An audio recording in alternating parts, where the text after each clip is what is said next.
Ladies and gentlemen, a very good evening to you. Welcome to a night of professional boxing at the Malvern Stadium on this Friday night, Friday, July 5, 2002.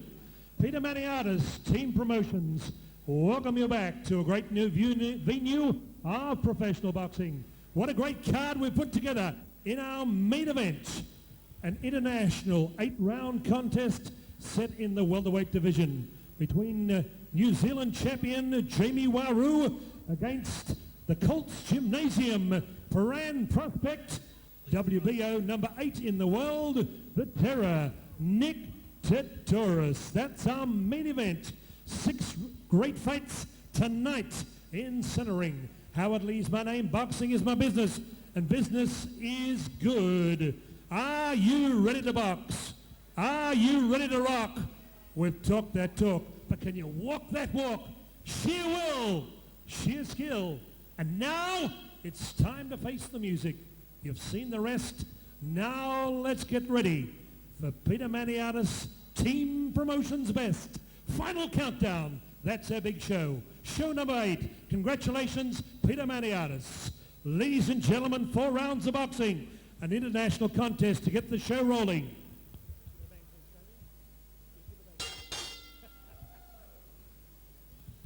Ladies and gentlemen, your ringside physician is Dr. Peter Lewis.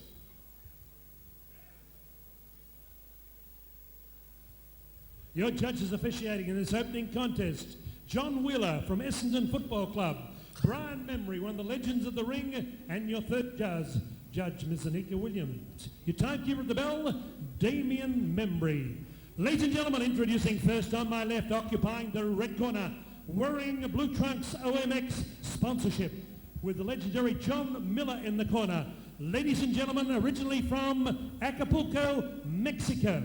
Then he went to Frankfurt, Germany. Therefore, he's hurting after Germany lost in the World Cup final to Brazil. In amateur boxing, 20 fights, 10 wins. Now resident Brunswick, Victoria. Scaling 65.45 kilograms. Ladies and gentlemen, Brando Demero. And across the ring, occupying the blue corner, he's part of Bryce Whistle's Zoo. He's the zookeeper, just back from Hamilton, New Zealand. Ladies and gentlemen, this young man was born in Saigon, South Vietnam. He moved to Australia at the age of 7. Now a very proud Aussie, wearing brute force trunks of red, blue, and gold. He scaled right on the welterweight limit of 67 kilograms. A very impressive kickboxing degree of 23 fights, 18 wins from Wheelers Hill, known as the Dragon, Paul Lee. Your referee in charge, Costa Theodorou. Here we go, let's get it on.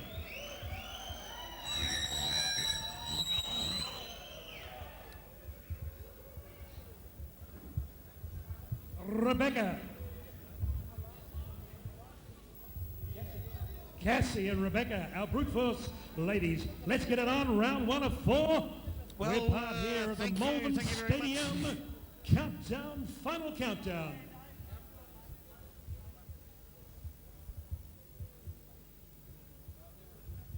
Round 1. Thank you very much, Howard Lee, and here we are tonight here at Maniatis Team Promotions at the Malvern Town Hall. Stephen J. Peake here, comparing your show here with Robert Cameron to my right. Good to see you here, Robert, here tonight at ringside. How do you do, Stephen, and good evening, ladies and gentlemen. Thank you very much. Now, our first bout here tonight at welterweight level between Brando and Demero. He's in the blue trunks, as we see there, and Paul Lee, the Dragon, from a boy who came to Australia, 7 years of age, from South Vietnam, looking pretty strong, nice. Straight left hand there, Robert, straight into Brandon. Demero landed on his forehead, but Demero trying to hold his ground in the middle of the ring. Looking pretty fit and strong, Demero, at the moment. Immaculately turned out, as always, Brando Demero.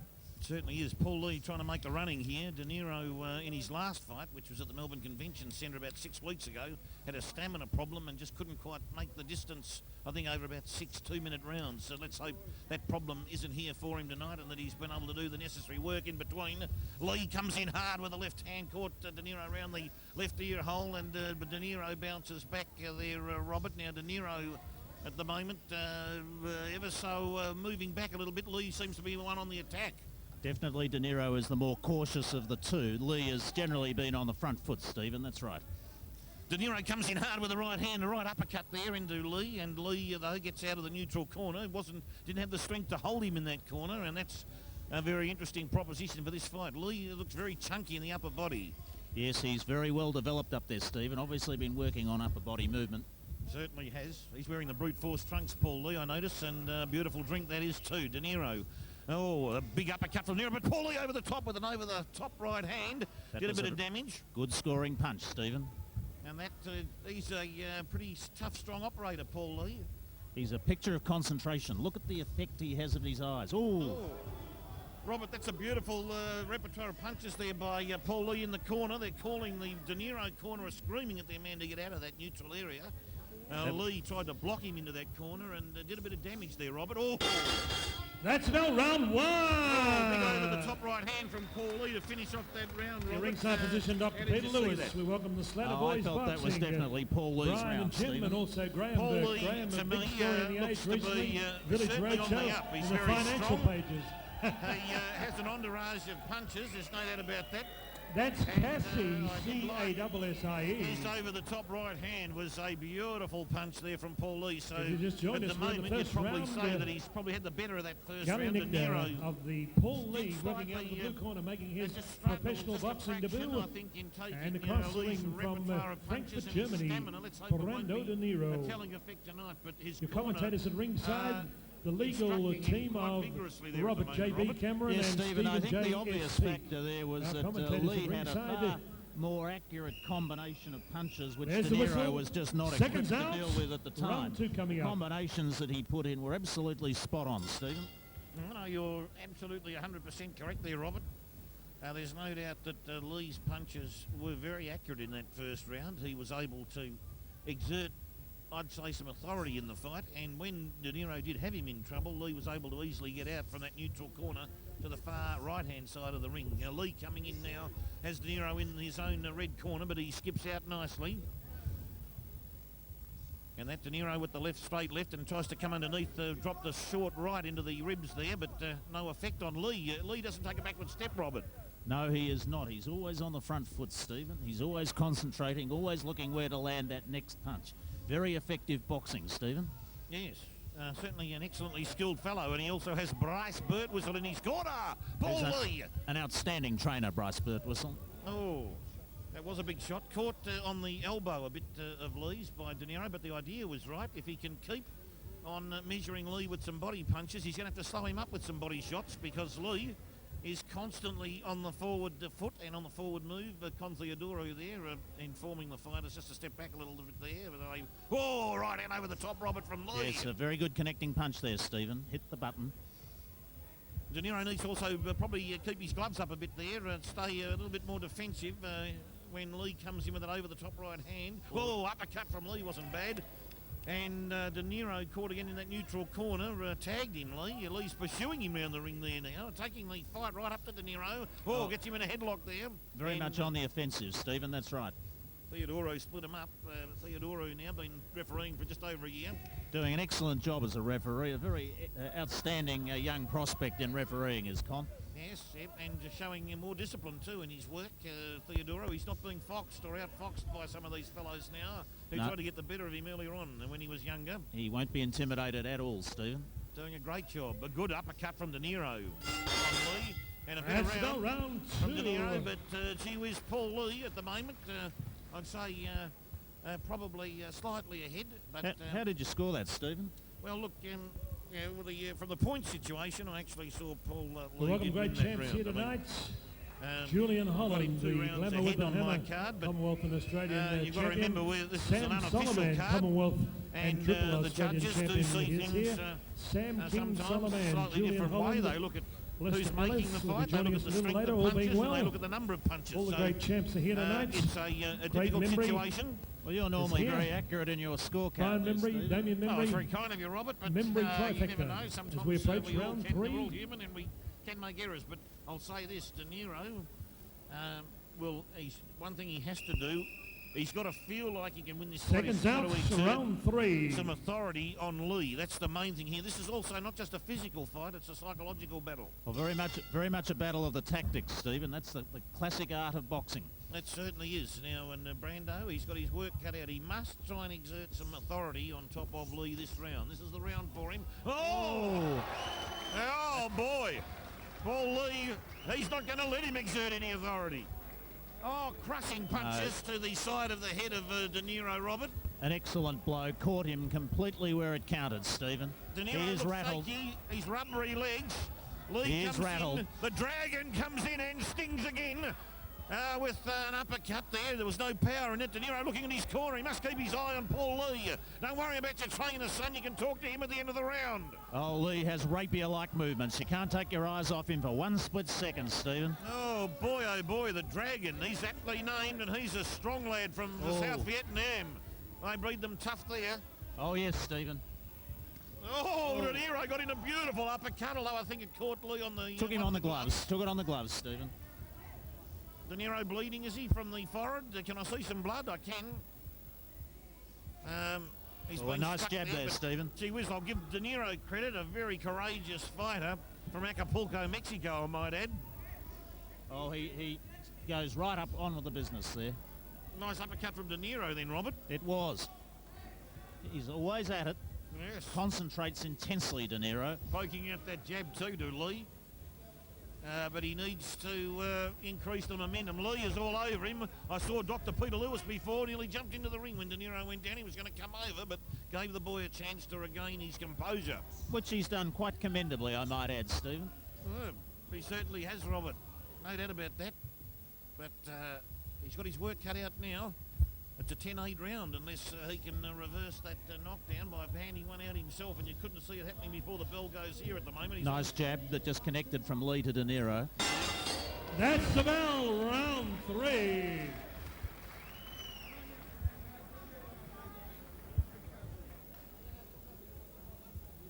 And, well, you can't do anything else with a knockdown. It's got to be a 10-8 round. And Dr. Peter Lewis is having a look, as is Peter Maniatis.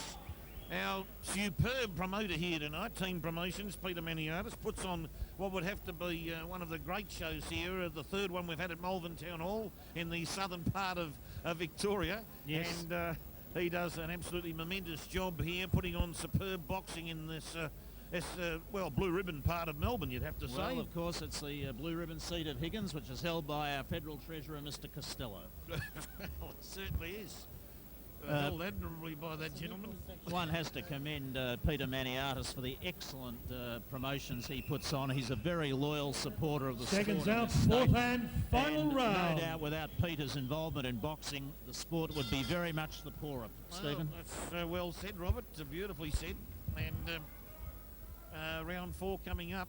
Lee has the lead, a big lead now after that knockdown, and Demero must work hard here to regain. Oh, a nice jab there that caught Demero. Lee looks good. That left jab, that straight left is a beautiful punch too, Robert. Very effective, Stephen. Extremely effective. In fact, you can hardly... Oh, he got hit there by Demero, but you can hardly see a weakness in Lee's program here at the moment. His whole repertoire of punches is good. He's over the top right hand's a good punch too. He has a very tight defence. You notice his defence isn't open at all. Look at where he keeps his gloves at all times, Stephen. Yes. They're protecting him. A short, stocky customer, pocket battleship style. Oh, he really is an Admiral Tirpitz, isn't he? Yes, he certainly is. He certainly is. And he's got the brute force trunks on, the advertising embossed across his front of his trunks. I must admit I was confused by that endorsement. I was thinking of Brute Force Demolition, Rocky Horowitz. That's right. It's interesting to see the drinking company has the same name, but no doubt they'll get their people to sort all that out. But now Lee moves in left hand. Oh, beautiful punch from Demero. 2 jabs which struck home. Oh. Very good by Demero, and a third one there, Stephen. Well done by Demero. By Demero. A punch to the solar plexus part of Lee's chest by Demero. Oh, and Lee dropped the left hand into the stomach of Demero. Demero has a large amount of Vaseline across his eyes. Oh, a nice uppercut from Demero there that caught Lee unawares on the chin, Stephen. Yes, Lee was there coming around with that whipping left hand to the rib cage of Demero. Yeah, Yeah, well, the corner's calling for him to move, and he does have to move. He's got to get away from some of those big overhand rights from Lee, and also the stinging body shots. Now, Demero, he's fighting admirably in this fourth round, Demero. Oh, coming good, back nice hard uppercut on Lee. there. Now they're playing a jab at the boy. That's Got some all. good uppercuts in there. And no doubt about that. Gee whiz, I'll tell you what, I reckon he won that round, Brando Demero, I reckon. I reckon he did more work. Okay, we go he was to effective. the He dropped scorecards of jabs in. judges. His John body Wheeler punches and were Nicky nice. Williams, They were Brian effective Membry. and caught Lee with And some we'll have a final beautiful verdict on swing points. with jabs, Robert. I agree, Stephen. It was Either the variety of one box or the other, combinations. or a You'll drawn note there contest, that he did a whichever way it goes. succession of jabs, then he moved to an uppercut combination, which Lee didn't Welcome, expect. Ruben Martin. It was quite impressive the way after taking that Campbell. knockdown in the third round, he was able to come back very effectively in that round, Stephen. He did very effectively, although unfortunately being a 4-2-minute round, that's the end of the fight. And, Yes. he's run out of rounds, Brando, to exert more authority. Perhaps now we need to see Brando step up to the sixth round category, perhaps. But one thing you can say, one thing you can't do in these shorter fights of 4 rounds or 3 rounds, whatever, you must start well. And Brando Demero, unfortunately tonight, did not start well enough to exert any authority on Paul Lee, who had all the early initial running, and that knockdown in the third round nearly put an end to Brando Demero, but she was full marks for his courage. Boys, this boy here on the right in the red corner, Brando Demero's got a heart bigger than the Malvern Town Hall itself, because to come back from that knockdown was a marvellous effort. But at ringside, I've been asked my decision, and Paul Lee would have to get the decision I agree, Stephen. overall when you look at the whole fight. I'd have to endorse your comments about Brando's heart being as big as the Town Hall. I'd even put it higher. I think it's as big as the MCG grandstand, Stephen, to be able to come back and effectively box the way he did in the last round after taking that very severe Okay, knockdown welcome Phil Fagan. is Good a evening mark to you, Phil. for a Thanks for testament, joining us frankly, tonight to an outstanding from boxer. the United Kingdom. You know, that's well said, and aptly said too, because he's got enormous courage. And here we go to Howard Lee for the official decision, or he's going to, just before that official decision, perhaps an announcement of some description. He's in conversation with referee Con Theodorou. And once again, I think full marks to Con Both Theodorou. boxers, He please come to refereed centre that ring. outstandingly. How about a big Stephen. round of applause there for Paul Lee and Brando Demero. 4 rounds, tough, uncompromising contest. We go to our scorecards, and Judge John Wheeler has it 38-37. Replicated in Nicky Williams, 38-37. Final card, Brian Membry has it 2 points, 39-37. All for the winner. Unanimous points, red corner, Brando Demero.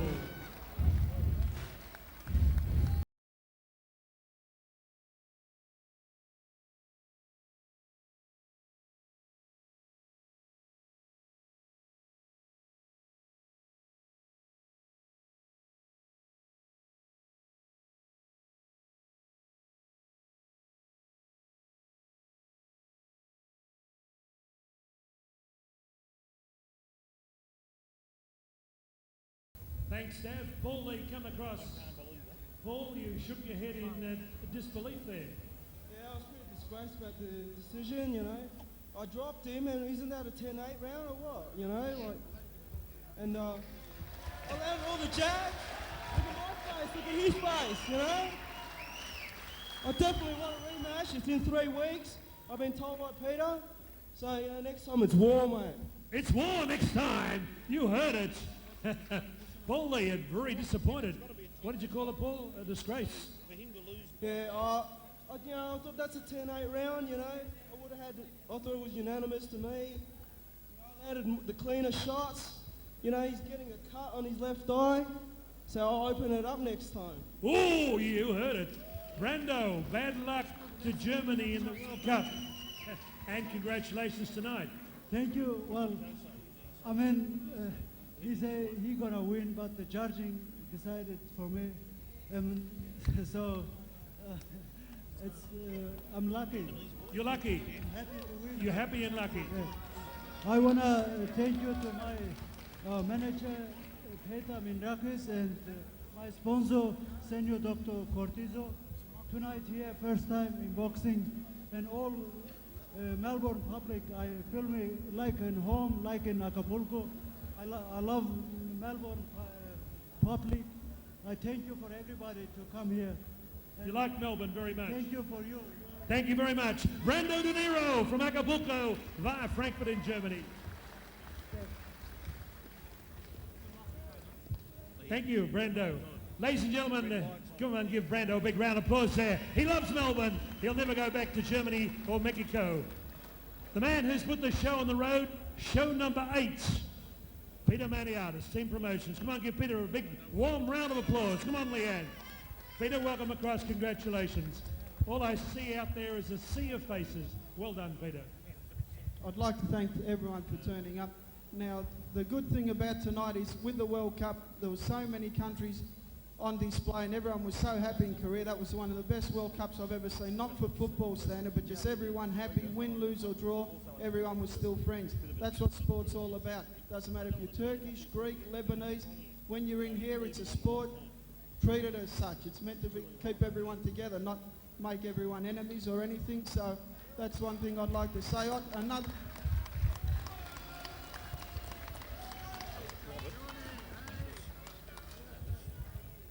Today's Independence Day in America. Well, it was yesterday our time, but we're a day forward. So Bobby Paterson's an American Negro that's based in Melbourne at the moment, and it's a special day for him. He's fighting the third fight, I think. So, I mean, it's a very special night for everyone. I hope everyone enjoys the night. Thank you. That had to be a 10-8 round, right? Peter Maniatis, a bit of music, stab, and we'll be back. To be, say that's a 10-8.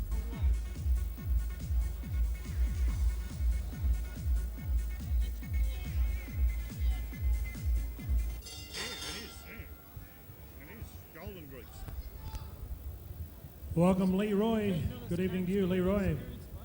And Team Miltos, part of Sting Fight Force.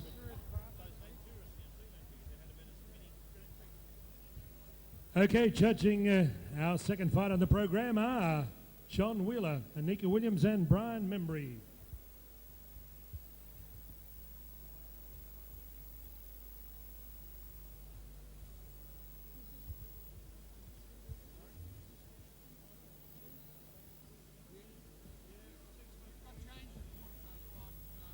Oh, very good news.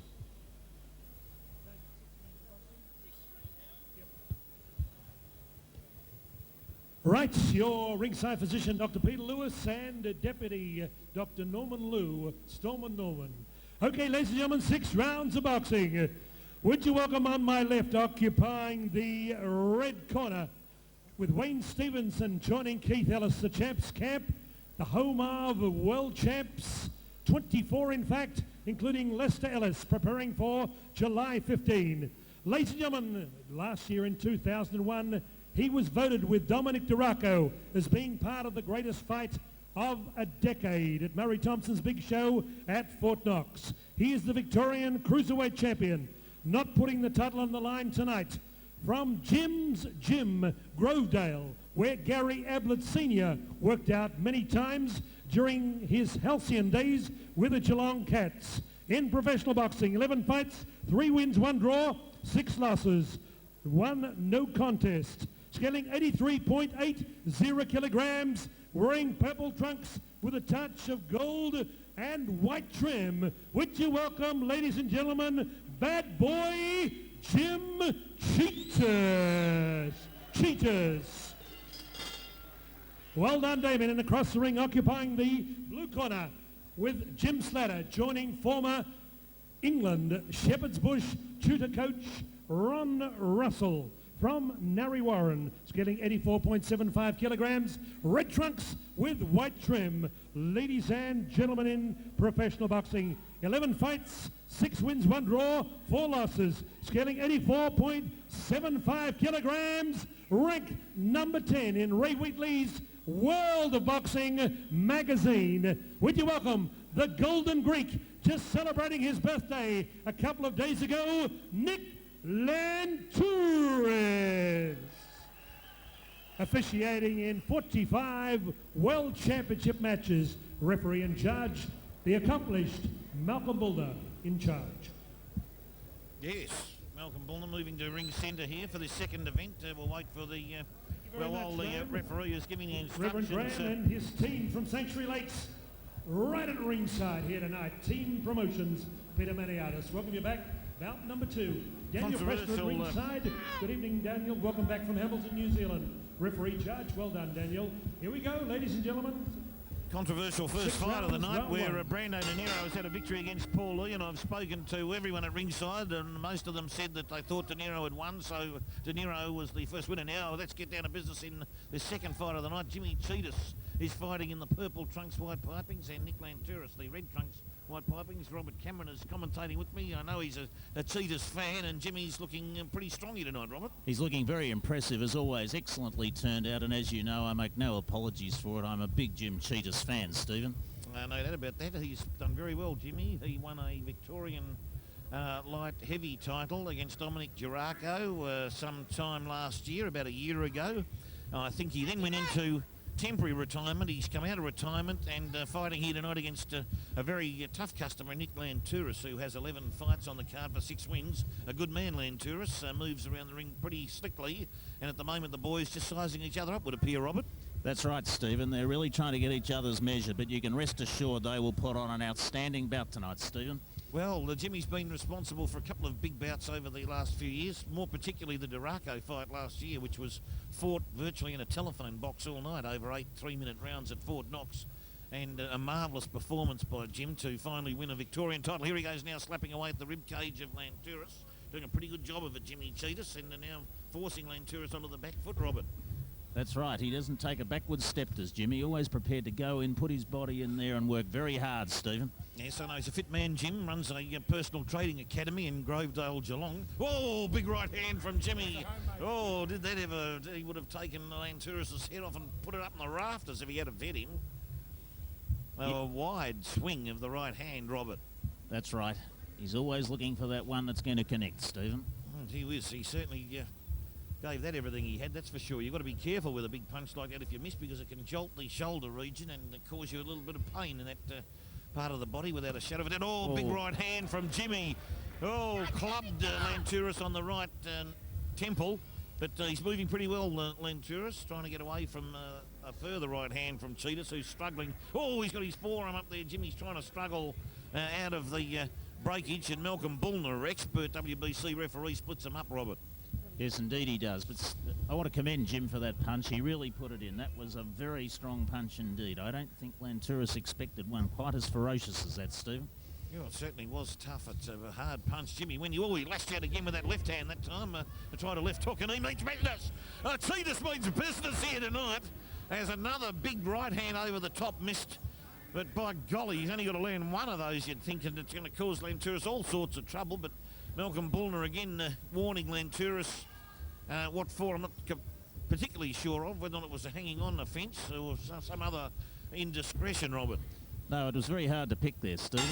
There goes That's the bell. round one. End of round 1. And, well, look, you'd have to put my neck out again and say Chetios won that first round, because he did land the heavier punches when he was there. There wasn't a great deal landed. He did miss with a few. But he took the fight up to Landouris. Nick Landouris really didn't do a great deal, didn't throw much leather at all. So you'd have to say that at this point in time, Jimmy Chetios looking pretty good. Yes, Jim Chetios was definitely the more confident of the two fighters.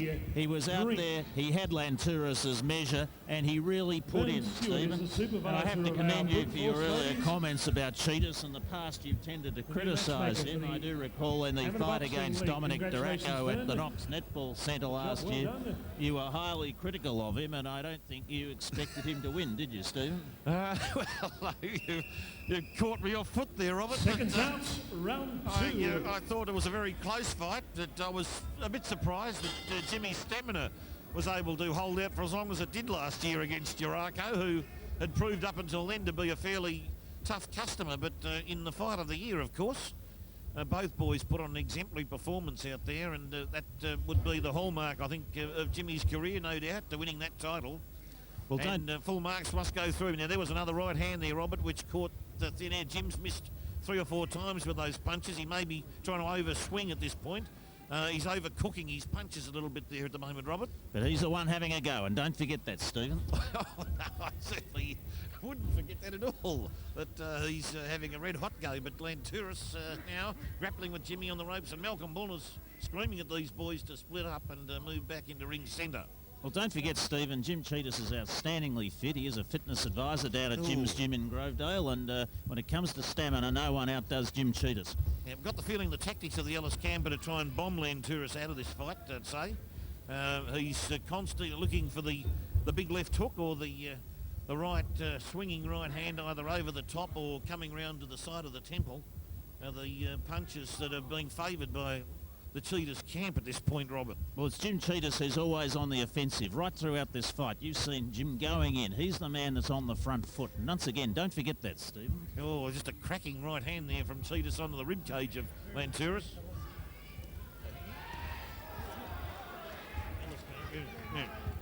Jim Chetios going in with some nice combinations. He came back off the ropes, and I think surprised Landouris with the way he did so. Yes, he caught him somewhat unawares, and Jimmy's asking Landouris the question there. What question that is, I'm not 100% sure of. But he's heavily focused, Jimmy. Oh, a picture of concentration. But he did get into a great debate there for a moment, didn't he? Certainly did. You wouldn't believe it that Landouris was a heavier man. I mean, Jim, I would have thought, would have been the heavier fighter out there, just looking at him body to body. A cut has opened up above Chetios' eye, Stephen. Yeah, okay, yes, we've just been informed by other ringside experts about that, Robert, that Chetios does have an opening, does he? Yes, a cut above the left eye, it looks like, Stephen, although he's in front of me at the moment.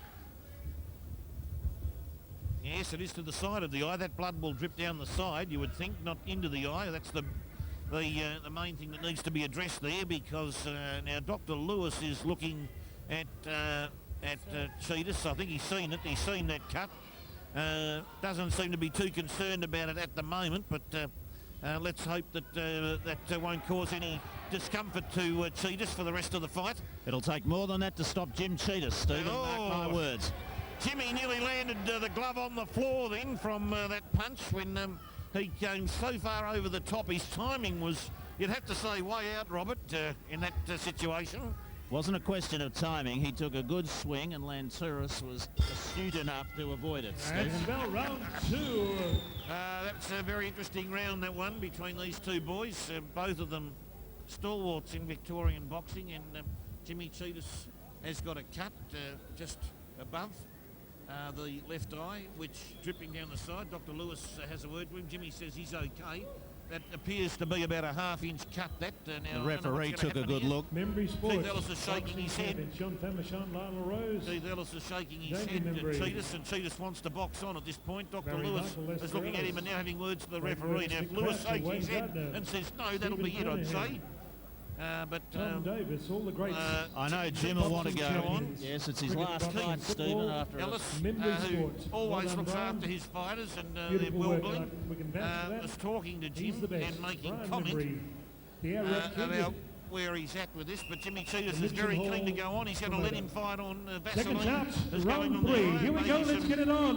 Adrenaline 1000 to 1, I don't know, but Nick Landouris. Chetios was not going to stop. He wanted to box on. Oh, of course from he then would. on. I did give that second round to Landouris, though, just to say now, Jimmy's going to motor into Landouris at this stage of the fight, knowing he's got a bad eye cut. And does not want to win this fight in a position where he has to be told by the doctor he can't go on. He was showing exemplary strength and courage here, Chetios. There's no doubt about that. Robert, you'd have to agree with that. I do, and I'm absolutely staggered at your praising of Chetios. Your praising of Chetios has been very sparing in the past.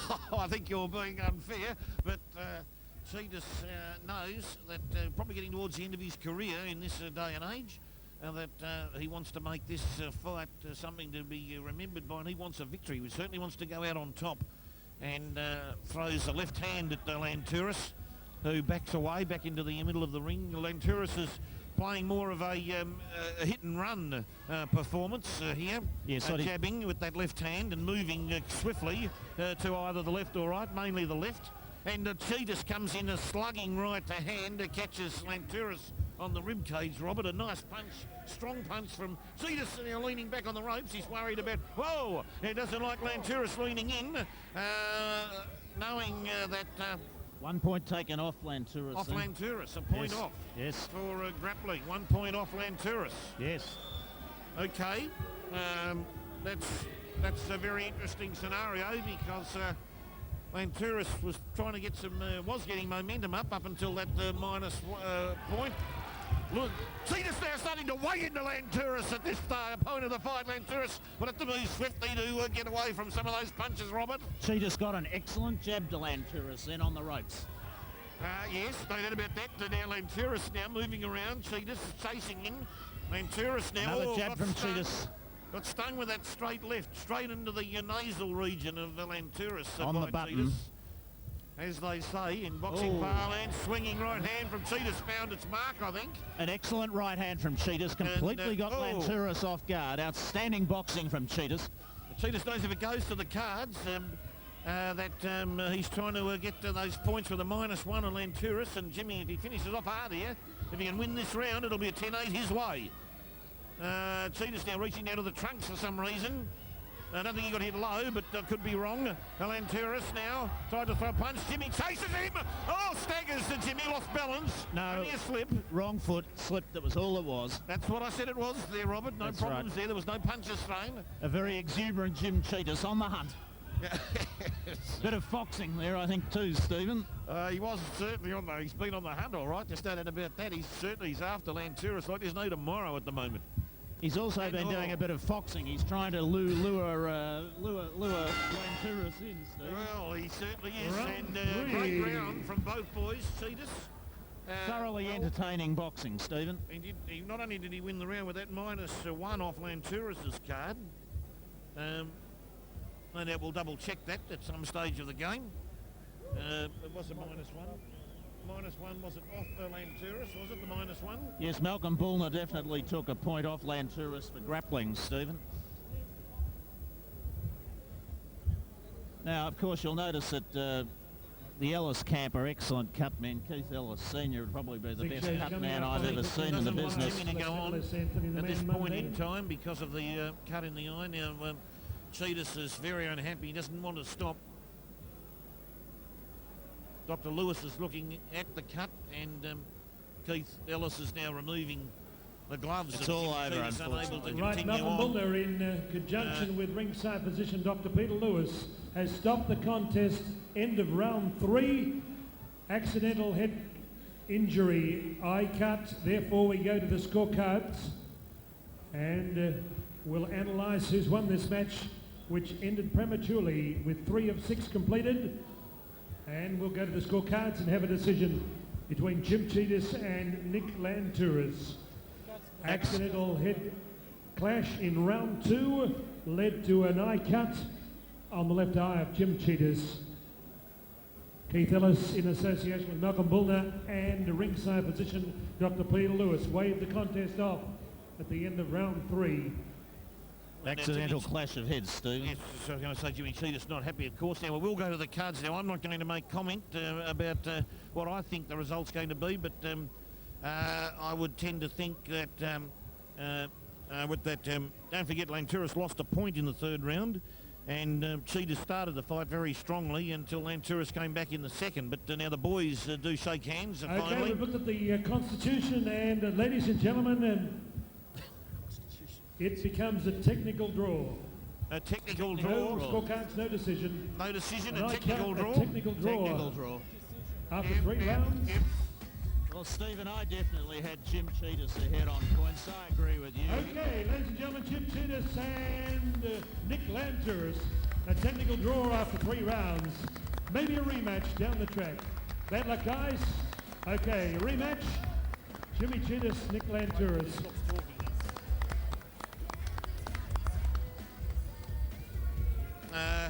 Well, a technical draw, Robert. I think Howard Lee may be going to interview Jim Chetios, I think. Yes, I think he is, Stephen. Jim was just hotting up. A bit of bad blood between you two guys. Head clash in round 2. Yeah, you know, me and my trainer, I know a lot of the fans are upset, guys, but you should see our point of view. You know, you train like a dog for so long, and something like this happens, it really hurts. And tonight, I was this was my last fight at 36 next month. This was it for me, but it looks like we might have to do a rematch here because, yeah, the way the decision's gone, but, you know, I'm pretty pissed off. I don't want to do this again, but I think, yeah, to settle the score with Nick, I'm going to kick his ass. Kick his ass, there you are. You can't be more direct than that, Jim. I just want to say to my sponsors, Geelong Caravans, the Banditos Bike Club in Geelong chapter, good luck, and to the guys who from Jim's Gym in Geelong and my workmates in Splashdown, thanks for coming, guys, and I promise you there will be another one, and that guy is going down. He said it, we don't need to say it. I was hoping that'd be the end for Jim. He's 36, he's been at a funeral all day and he didn't want to let the promoter down. As you can see, he comes to fight, there's no worries about that. If you look up Hardy in the dictionary, there's a photo of this bloke. I've been proud to be associated with him, and he's a warrior. He's a warrior, Jim Chetios. I just want to my best mate who died a couple of days ago. I was at his funeral today. Carlo, all the best, mate. Rest in peace. This was for you, mate. Thank you.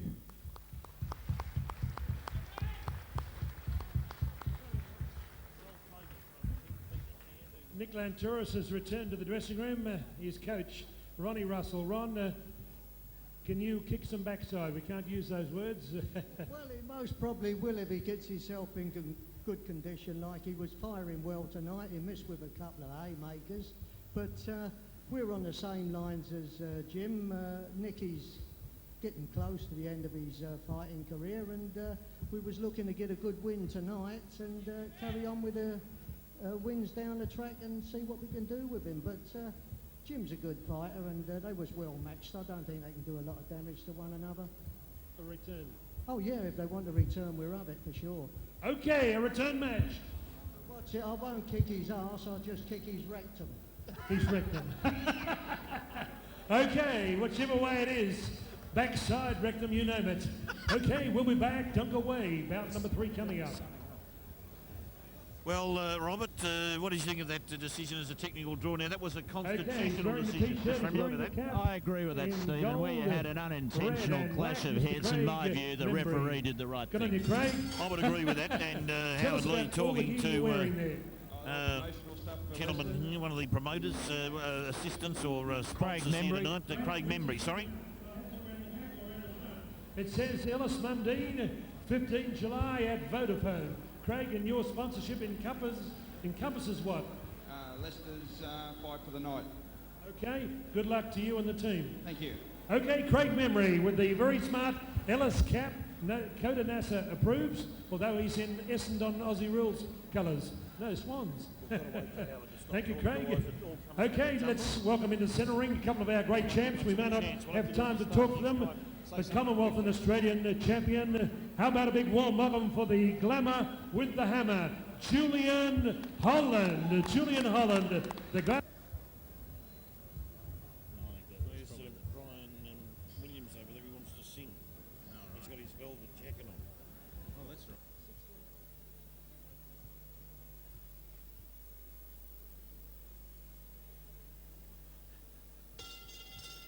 Ladies and gentlemen, due to public demand, Team Promotions Peter Maniatis has rematched these two kickboxing champions who last time fought a draw here back in March this year, Tony Milletic and Nick Krekellis. Here we go, ladies and gentlemen, 6 rounds, 3 minutes duration for each round in the super middleweight division. Welcome back to a final countdown at the Malvern Stadium on this Friday night fever. Ladies and gentlemen, introducing first on my left, occupying the red corner, trained by Ivan Repo, a legendary Werribee mentor of 20 years standing in kickboxing. 21 fights, 15 wins. He is an IKBF, International Kickboxing Federation, East Coast kickboxing champion. Ladies and gentlemen, from Werribee South, scaling 73.55 kilograms, returning to center ring with silver trunks. With you, welcome a man I dubbed Hollywood Tony Milletic. And across the ring, occupying the blue corner, part of the zoo, Malvern Martial Arts, with the zookeeper from Bombay via Hamilton, New Zealand, Bryce Birtwhistle, with his family supporting him at ringside. Ladies and gentlemen, from Ormond, 28 years of age, scaling 73.25 kilograms, wearing black and blue, but in fact, it's black and white. He's a former ISCA middleweight champion, kickboxing champion of Australia. Ladies and gentlemen, 73.25 kilograms, known as the babyface assassin, Nick Krekellis. Costa Theodorou to give referees instructions. Here we go, 6 rounds of... No. Well, Stephen, what did you think about the Chetios fight? I thought it was right up there, wasn't it? It was. It's not the best fight we've seen, Robert. One but more lap. Okay. It had its Rebecca moments. Cassie. The problem being Jimmy. Yes. Chetios' timing was out on numerous Dr. Peter occasions, Wilson, so our a big ringside heart. It was going to be his last watching fight. the But action here. Nick Very much Landouris involved. didn't quite get going. I didn't think either, so they do need a rematch. You'd love to see a rematch. Very sad. It's otherwise Jim Chetios had planned to Round retire one. after this bout, and it would have been nice for him to have gone out on a win. Not good to lean your fighting career on a technical draw. Now we're into new territory here. We've got Nick Krekellis, who came out of the blue corner. They're fighting middleweight level here at over 6 3-minute rounds, and these boys having a rematch from last year. Tony Milletic is in the silver trunks with gold pipings, and of course Nick Krekellis has the one and only Bryce Birtwhistle in his blue corner there as well. So it's going to be a very interesting bout between these two. As I said, the last fight they had was controversial, and these boys have been itching to get a crack at each other now for some months. 6 3-minute rounds, middleweight level, top quality professional boxing on Maniatis Promotions. Robert, how do you see this so far? I think this will be a most exciting bout, and thus far they've been fairly evenly measured here, Stephen. Immaculately turned out as always, Milletic. He is superbly turned out. Hollywood Tony and came into the ring in a bright gold dressing gown made out of material I couldn't even describe. Looks like my girlfriend's glow mesh handbag, Stephen. Yes, well, there you go. There's a lot of colour going around Melbourne at the moment. But now Milletic now he looks pretty healthy. And he dropped a left rip into the body into Krekellis there. It didn't quite Krekellis didn't quite hurt him. Did not send him back. And Nick Krekellis now starting to range in on Milletic. The boys are very evenly matched. There's no doubt about that. And Milletic seems to have increased his body strength since he was last in the ring. He certainly looks a fine specimen, doesn't he, Stephen? He is very fit indeed, no doubt about that. And he's watching resolutely here at the moment. Both boys measuring each other. Krekellis tries to come in underneath and strike Milletic around the stomach region. I think punch may have just grazed him, and now the boys are tangled. But Milletic's trying to come in underneath with an uppercut. Got to be careful there that you don't drop in a short one into the below the belt region. He didn't do that though.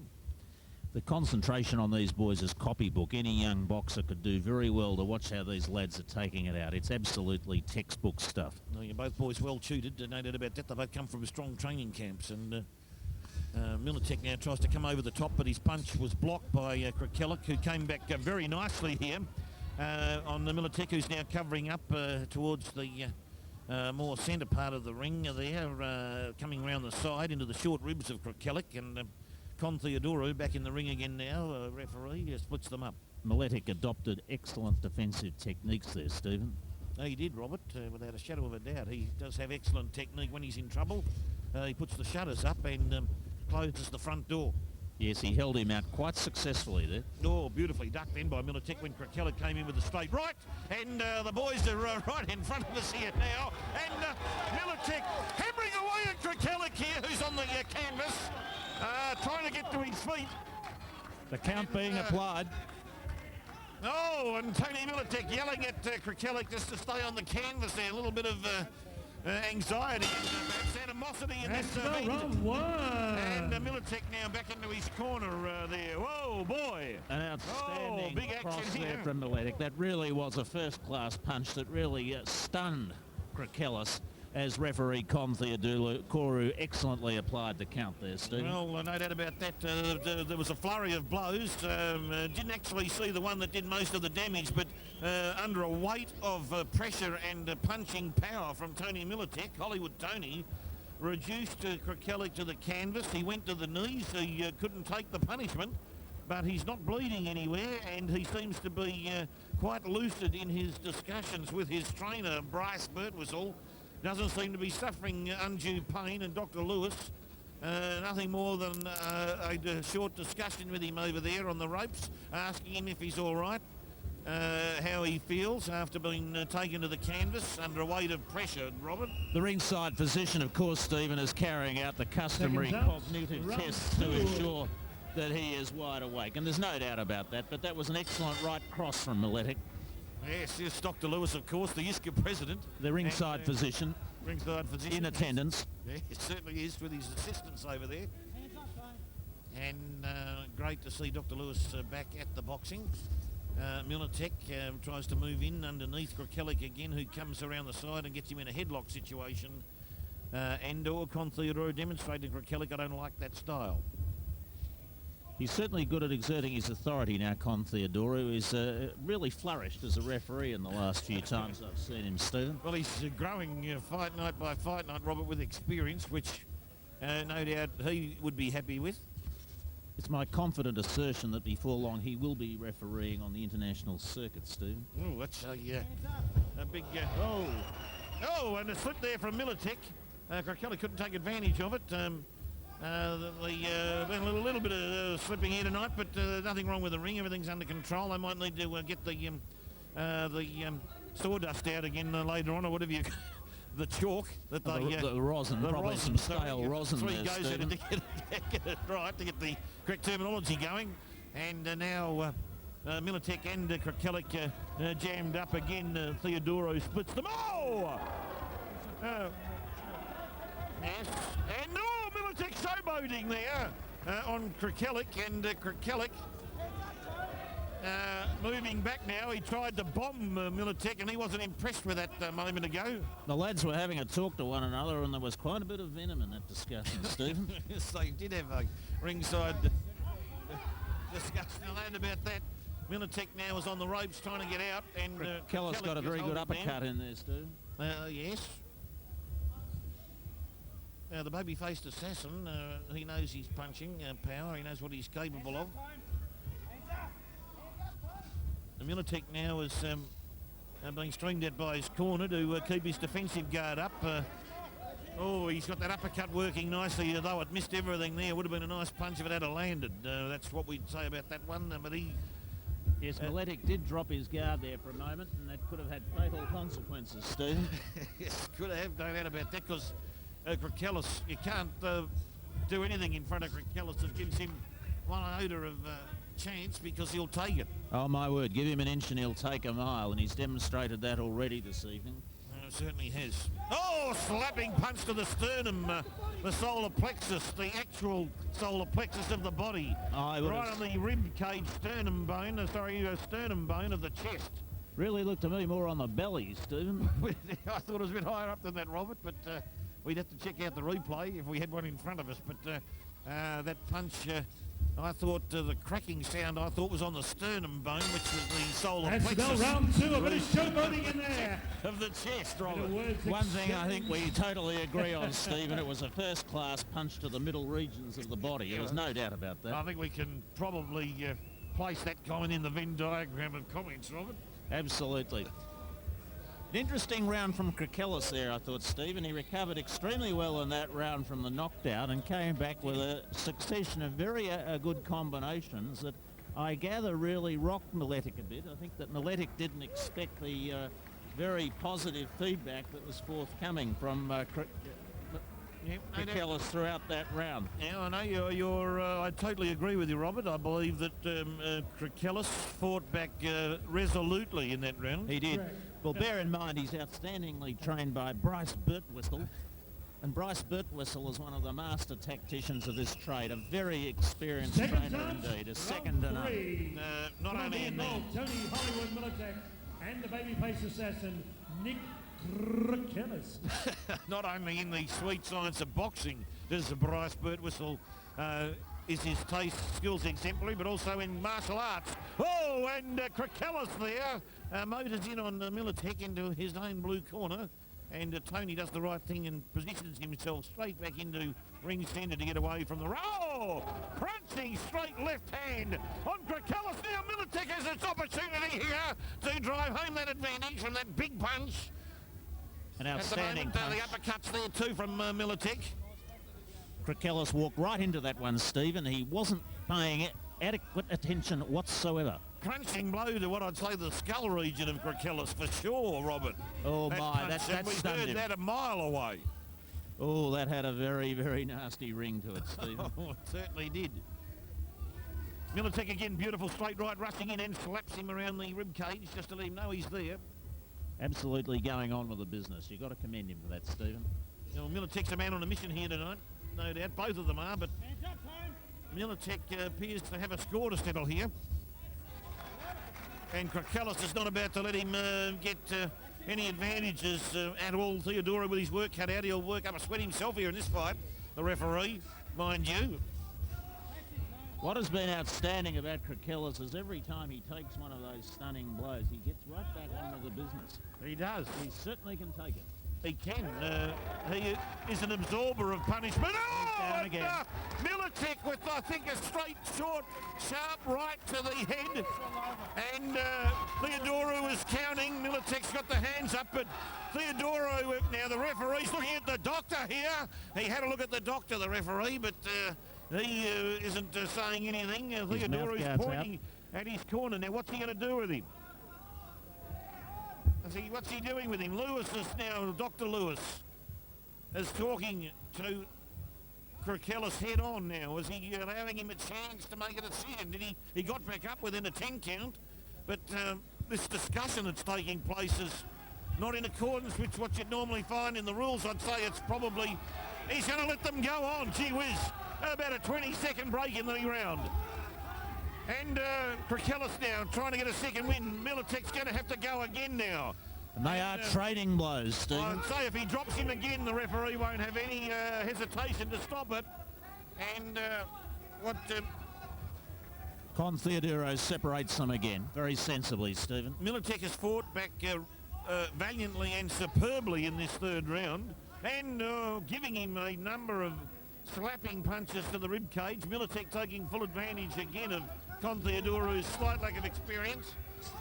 The assassin now is back on the ropes and Milletic is working him over here.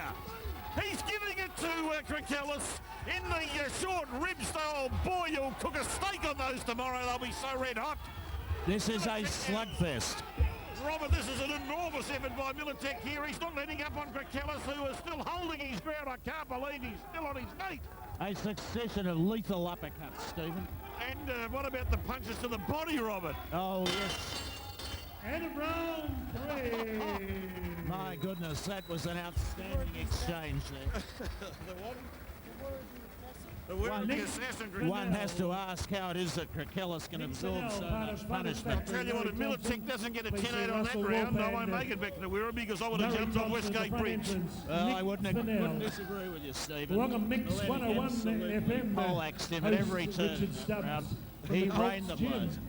Working out, Richard. The man could absorb so much punishment, Stephen. Mix, no, Richard Stubbs. He's a obviously is very fit, Robert. There's no doubt about that, and he's been training hard. Academic, BHP. Well, you know, of course, that if Bright Birtwistle turns out a boxer, he will be in the peak of physical condition. Bryce just would not let his man anywhere near the ring if there was any doubt whatsoever as to the lad's Not in that order.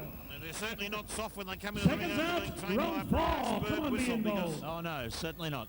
He's the man of the moment over there. He's holding Krekellis together, I believe, Bryce Birtwistle. And yelling further instructions to his charge as he comes back into the ring. Now, Milletic, he's got a big opportunity here. He had an enormous third round for Milletic. Oh, no doubt about that. It is staggering that after that second knockdown, Krekellis was able to get up. Middleweight division here. These boys are weighing in around the 73, 74 kilogram mark. Not much difference in the weights. Milletic slightly heavier. And then we had that multitudinous exchange of blows up against the ropes. Oh, another punch to the midsection of Krekellis. I mean, the stomach and the short ribs of Krekellis at the moment would be in agony, Robert. You could fry eggs on his ribs at the moment, Stephen. Look how red they are. After I've had a chance to cook my steak, Robert. So there goes Krekellis with the head down, and Theodoro, well, he's saying don't lean down, and we might remember that in the Lewis-Tyson fight, that's why Lewis lost the point, for leaning all over Tyson at the end of the, I think it was the second round, mind you. That's right, very good recall, Stephen. And that's so no leaning on the head of the opposing fighter. If you get punches in and they're in trouble, you can't push them down into the canvas with your body. There goes the Krekellis now working away at the midsection and the belly of Milletic. Those punches aren't very effective from Krekellis, Stephen. He hasn't got much gas left in the tank. That's correct, Robert, I think. He's probably struggling in his fraction there. Milletic, as I said, you might have remembered me saying at the start of the second round, I thought he was the fitter man. I agree with you, Stephen. And also, too, Milletic's body punches have clearly taken the wind out of his sails. Krekellis just doesn't have the stamina now. You can see he's weakening significantly. No, he's pushing, trying to push Milletic across to the blue corner, Krekellis, but he's bent down the whole time, and he's copping body punches and head punches now too from Milletic. A lovely jab went in on the nose just before there, Stephen. On those, the body shots to Krekellis. That's it. Must finishing, you'd think. This must be it. Krekellis now struggling to get, he looks at his trainer.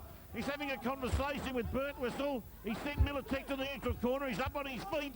He's up on the blue corner, up on his feet, Krekellis, waiting. Theodoro puts the count on, and the boys are now back into it again. Going on. Did give himself a chance to have a bit of a rest, but dropped again in this round by a weight of punches from Tony Milletic, working over the body. Oh, magnificent boy. left hook there, Stephen. Yes. Nice left to the solar plexus. And Milletic again coming in underneath. Krekellis now still bent down, Robert. What do you think of that style from Krekellis?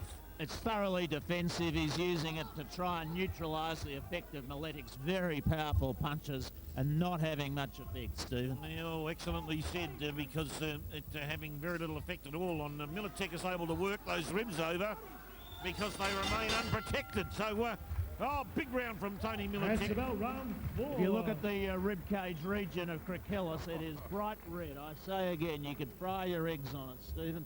It's just been one body blow after another that is completely draining him of all physical stamina. He's in difficulty, there's no doubt about that. I have to say, too, there was some very intelligent use of the combinations by Milletic in that round, Stephen. I felt that he judiciously worked out the openings, the voids in the defence of Krekellis, and he stung. He hit them where it counted, and it's only a matter of time before this bout goes his way. You'd say at this point Krekellis must be suffering in the body region. The ribs must be aching at this point. He's breathing heavily. The trunks have been pulled forward by his trainer. Dr. Lewis is always in the Krekellis corner now at the end of every round. Looking for the vital signs there, Stephen. Checking out the physical condition of Nick Krekellis, who is a resolute performer, though. I'll tell you what, another courageous performance shown to here tonight by a professional boxer of high standing in Nick Krekellis, the baby-faced assassin. Very brave to put up to withstand enormous punching pressure and power from Tony Milletic, who's entered the ring here tonight in what I'd say to be 100% physical condition. Oh, utterly peak physical condition. He's an absolute testament that those that train him and to the effort that he puts in. Absolutely brilliant. Sure, slapping out that left jab now, Tony Milletic there, just feeling out Krekellis. You just feel it's like the calm before the storm, though, at the moment. A short punch, a left rip to the body, dropped Krekellis to the canvas again. And that those punches from Krekellis that land in the body, Barry Michael would love this. And Krekellis now fighting back. Came back with a stunning Milletic blow. with a big punch, but he can take it. Down it is. Krekellis now reaching into the depths of his courage to find punches. Oh, point off. Off who? That's the big question. Who's the point coming off? Is that off Milletic, is it? Taking a point off, and he's warned Milletic. The point of Milletic, is it? Yes, Stephen. Oh, And warned him. boy. Oh, another won't like magnificent that. jab. Two magnificent jabs from Milletic to Krekellis. Krekellis coming back hard. Milletic's lost a point in this round for reasons far beyond my knowledge here at this point in time. I don't know what that was for, but Krekellis is now, again, I believe, in a little bit of trouble. He's hanging on. He's got a lot of stamina, this boy. He got two very effective jabs from Milletic just a moment ago. Very effective indeed, Stephen. Right on the nose. Oh, that body punch and the uppercut from Milletic were two beautiful punches. And send Krekellis back into the ropes again. Theodoro talking to Milletic again. I query that minus one given against Milletic, though, just the same. I couldn't see what it was for, but gee whiz, I didn't see anything untoward done. Probably a very liberal interpretation of the grabbing rule, it looked like to me, Stephen. Very liberal, I Robert. certainly wouldn't have taken the point off. Oh, very liberal. Oh, uppercut from Milletic, caught Krekellis right on the button there, but he didn't flinch. He's not flinching at all, Krekellis. He's just standing there and taking punishment. Another magnificent uppercut to the nose. He's down. He dropped him again. That's got to be it. Krekellis has to be in trouble here. He's down again, but the referee's counting him. He's going to get back up again. He's got enormous courage, acknowledges the crowd at the same time, and says, I can go on. An extraordinary... The bell saves them from any further punishment. An extraordinary achievement to get up after so many knockdowns. You just have to credit this lad's stamina. It's inconceivable that someone could be knocked down as many times and come back, and not only come back, but continue punching. Quite a remarkable achievement. How did you score that round, Stephen? Well, you take the point off, and that gives minus the one off Milletic, which gives him 9 points around, but he's knocked Krekellis down to the canvas, who I thought was on an 8-round situation anyway, so I've basically given it a 9-8 to Milletic. Bryce Birtwistle urging his man on, really revving him up, inspiring encouragement from Bryce Birtwistle as he pats Krekellis on the head and urges him on. Absolutely inspiring stuff. And the mental gymnastics required here for the scorecards is tough as a fight. Krekellis now trying to fight back hard. He's bent down again. He's trying to avoid those whipping head punches from Milletic, the right cross coming round, and the swinging left hook. Thrown from the close to the shoulder range, and Krekellis, the crowd barracking, thinking Krekellis has hit Milletic punch hard enough to bounce back, but only because Milletic wanted to go back did he go back. And Theodoro warns Krekellis about bending in front of Milletic. Gee whiz, he should see Sam Solomon fight sometimes when he's fighting a man of excessive strength. He doesn't mind doing that and moving around swiftly. Oh, my word. And Bryce Birtwistle urging his man on, shouting instructions across the ring. That's Bryce Birtwistle for you. Always on the ball, Bryce, but now Krekellis. Oh, mouthguard come out here. And Milletic moves to his corner, waiting for the mouthguard to be attended to by his trainer. They water it, and back into the mouth of Milletic. Krekellis showing determination to his trainer that he can go on. Been dropped 3 times in this fight, Krekellis. Bryce Birtwistle exuberantly yelling across the ring to his charge. He's trying to carry him across the line, I'd say, but gee whiz, he's going to need to knock Milletic out to win. That'd be my tip, and as I said, if I'm wrong, well, gee whiz, I might make it to Werribee. Look at this lad's solar plexus. You could fry a steak on them now, Stephen. Yeah, well, Krekellis, no doubt about that. Krekellis is now leaning and resting on Milletic's body when they get in close. Very defensive work there by Krekellis. Really, it is all he can do given the punishment the lad's taken. Milletic's feeling the pinch there too a bit with the arms. He's not. These punches don't have the same strength and power as they did in earlier rounds. They're certainly lacking that crispness that we saw from Milletic shortly before the knockdowns. It's more of a slugfest now. The man who has the stamina now and the physical strength have to win this fight. The gas in the Down on tank. his feet. The gas in the tank will be very essential to this, Stephen. It will be, Robert, no doubt about that. And both boys now, the dial heading close to empty, E for empty. Certainly the punches are lacking the sophistication we saw in the earlier rounds, aren't they, Stephen? Oh, they certainly are. They're more, as I said to Robert, we're entering into slugfest territory now. Milletic escapes Krekellis, more towards the Krekellis corner. Krekellis not so much pursues him, but rolls towards him. Very sore boy, Nick Krekellis, but this is an enormous effort by him. He's come up against a man who's in peak condition, if I may use that term. And there goes the bell for what has been an enormous fight here. An utterly enormous In the fight. third fight of the night. Tony Hollywood By Milletic. golly, have we seen a great fight here tonight. I've been absolutely astounded by the quality of that fight. Oh, the highlight of the night thus far, Stephen. I'll go as far to say at this point in time, this year, we're in July, that A civil fight war for sure. at the moment is pretty close to the Scooby-Doo, fight of the year. I'd have to give it to you, Stephen.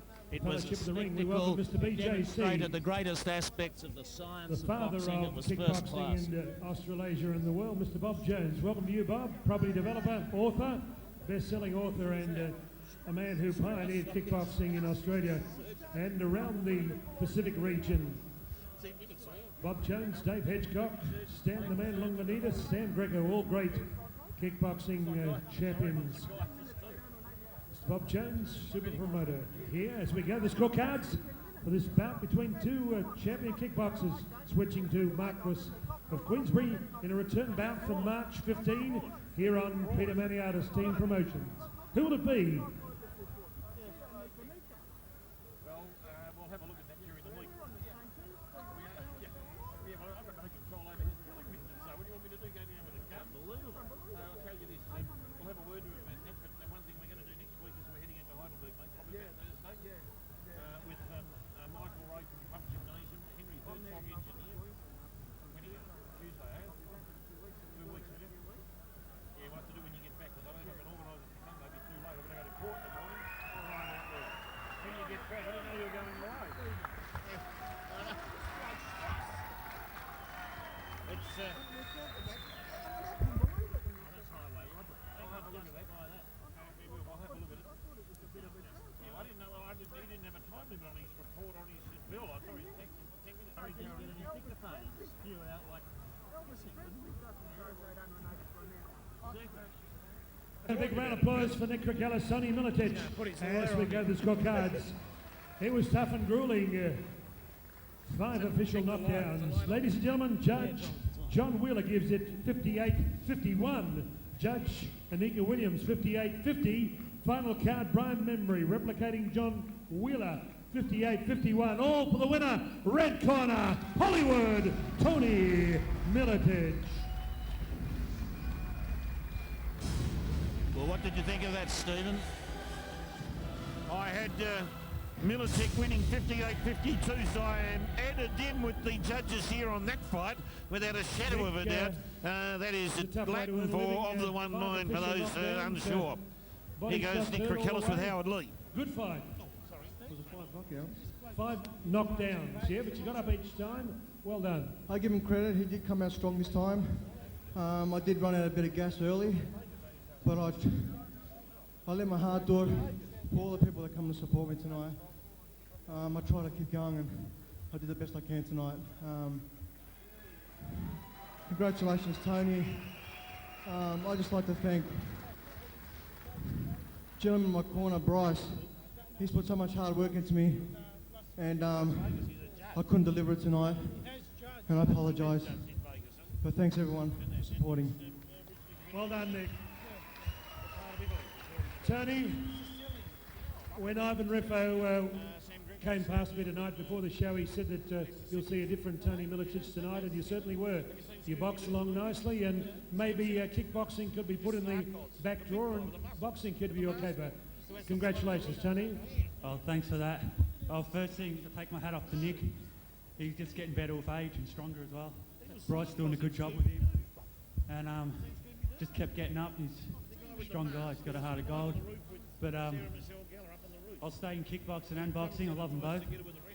And my last kickboxing fight, I got knocked out, and I just knew I had to change some things, so I hit the gym and changed my routine, doubled my workouts, and it paid off, and will keep paying off. I've got to pay back a few people now, and I just want to thank everyone in my corner, Ivan, Steve, a special thanks to Tony this time for a bit of training in the gym. He's taken a lot of time put into me, and Ivan too, changing techniques, making me a better fighter. And I thank all the people who come to watch me. Thank the crowd, because their cheers just give you a big boost. I just want to thank everyone for coming, and I'll see you soon. Okay, Hollywood Tony Milletic.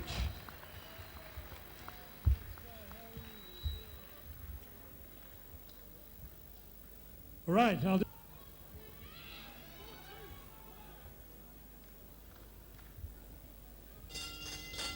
Okay, welcome back to center ring, the big boys of professional boxing. The super heavyweights in the ring at this time. Lennox Lewis and Mike Tyson. Chopper Reed.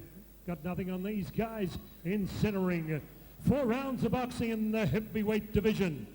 Would you welcome on my left, occupying the red corner with Chief Coach Louis Caricha. With Bob in the corner, ladies and gentlemen, proudly representing the United States of America. As promoter Peter Maniata said, remembering the 4th of July. Ladies and gentlemen, born in Oakland, California. Then he lived in Long Beach, California. Now living in Brunswick, Victoria. 32 years of age, 2 professional fights. Wearing dark blue trunks. Ladies and gentlemen, last night at Alan Fagan's George Hotel in South Melbourne, he scaled 95.35 kilograms. Ladies and gentlemen, would you welcome Bam Bam Bobby Paterson. Bobby Paterson.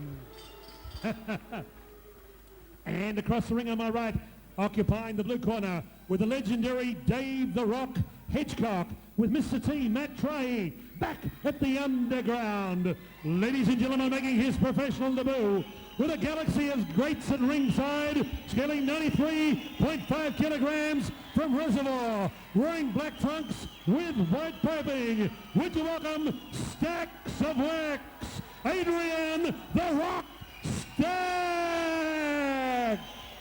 Costa Theodoro is your referee in charge. House of Wax, Stacks of Wax, Peter. Here we go. The heavyweights are in the ring at this time.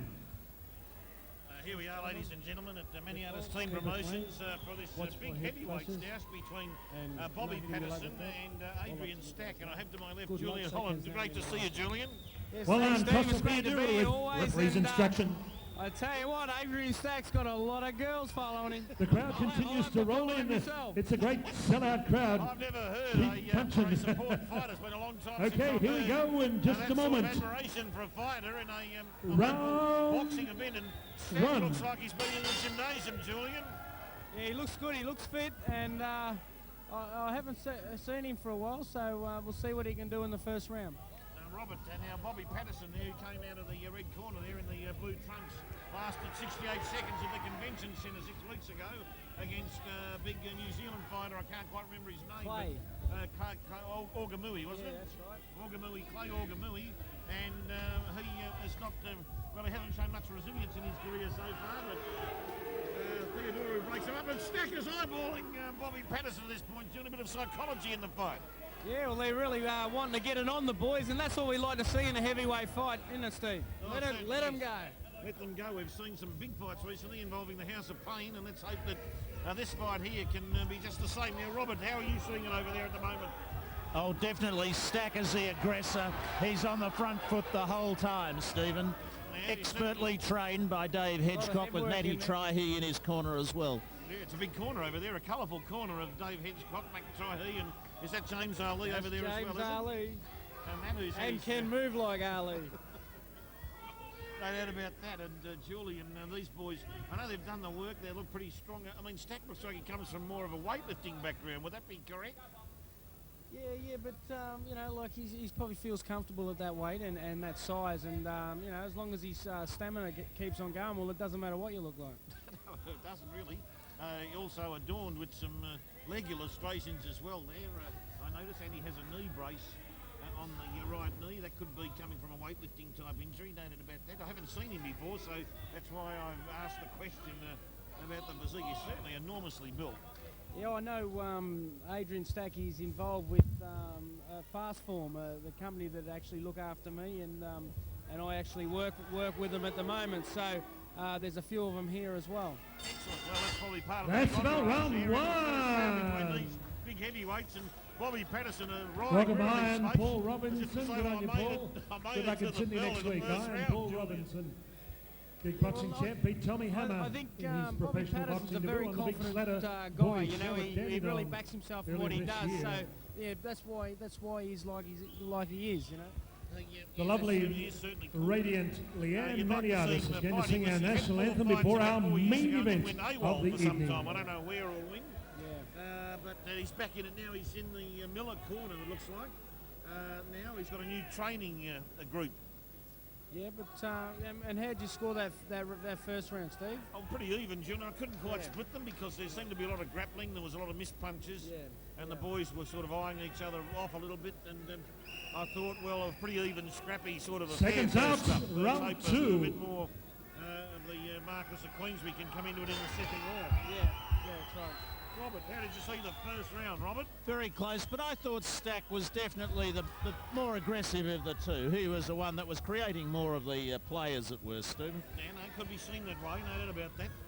Paterson now trying with the straight right there. Oh, being slung in unceremonious fashion there, Paterson. And Theodoro, is it there, our referee, having a solid word to both men about the rules, I'd say. Warning them about wrestling. The headlock was applied there, Stephen. It was. A little bit out of the Wrestling Federation rules there, I'd say. Stack firing in very hard on Paterson, who was equal to the task and got out of the trouble. Very strong left there to the head of Paterson. There by Paterson to get out of that trouble there, Julian. Yeah, nice left hook, but Adrian Stack doesn't want to use up all his energy straight up.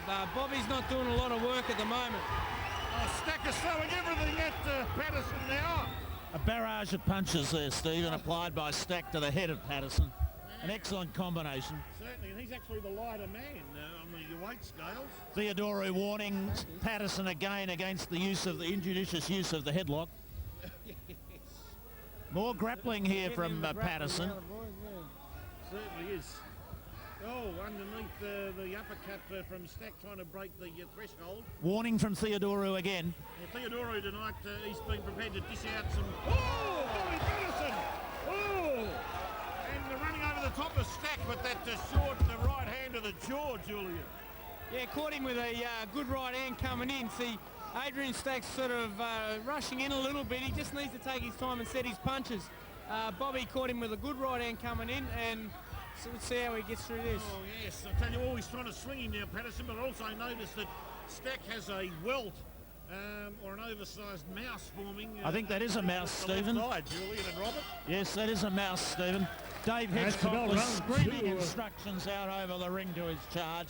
Absolutely screaming them out to him, Stephen. There was a nice right hand. It was. That has to be a stacked round. Excellent right hand there, Julian. No, Bobby Paterson, that'd have to be a 10A round, yeah. You got your wires crossed there, Stephen. It's not the first time tonight I've had my wires crossed to Robert, and a few other things as well, but certainly a 10-9 to at least to Paterson. Did you think it was any worse than that, Julian? Well, 10-8 round actually, because usually, scoring a knockdown is automatic 10-8 round. The Torrid Knight for Costa. Theodoro. Of course, the first round I thought was pretty even because of the scrappy work, but now we've got Paterson's now on top, leading on an unofficial card here at ringside, 20-18. Robert. Yes. Look at Dave Hedgecock there. Thank you, Damien. Seconds out. Up. Round 3. Come on, get behind Bobby. Van Paterson. And Stacks of wax. Like Adrian right. Stack. Yeah, he does. He looks okay, Stack. Got Matt Taihe over there too, who's now back at the Underworld Gymnasium in Brendon Street. Yeah, great gym too. Fantastic gymnasium, that particular gymnasium in Flinders Street. First class gym where all of Melbourne's great boxers go, Stephen. And may I say open 24 hours a day, I might add, for patrons. Suits the professional who works shift hours and things like that, Stephen.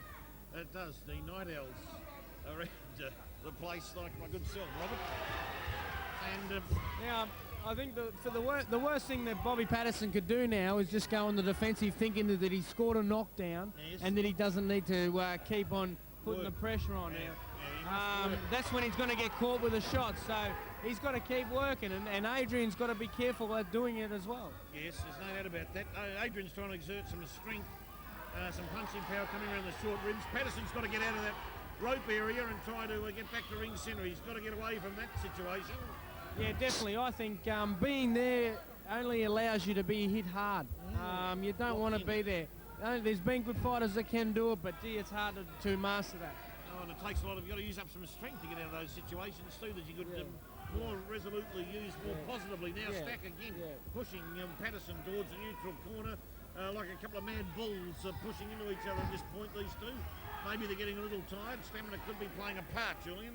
Well, you notice Dave Hedgecock thumping the apron of the ring, yelling out instructions to Stack, telling his man to get on it, telling his man to land those punches. Distraught Dave Hedgecock there at the moment with Stack. Stack's in trouble. He's in enormous trouble now. He got hit flush in the jaw. Uppercuts from Paterson, trying to bring Stack to ground. Stack's groggy.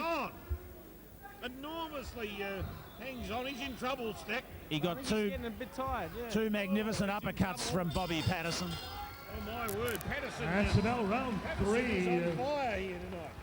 Two beautiful uppercuts connected right on the virile in there, Stephen. Best I've seen Paterson fight ever here tonight, I'd say. Oh my word, he has improved, hasn't he, Stephen? Oh, somewhat, Robert.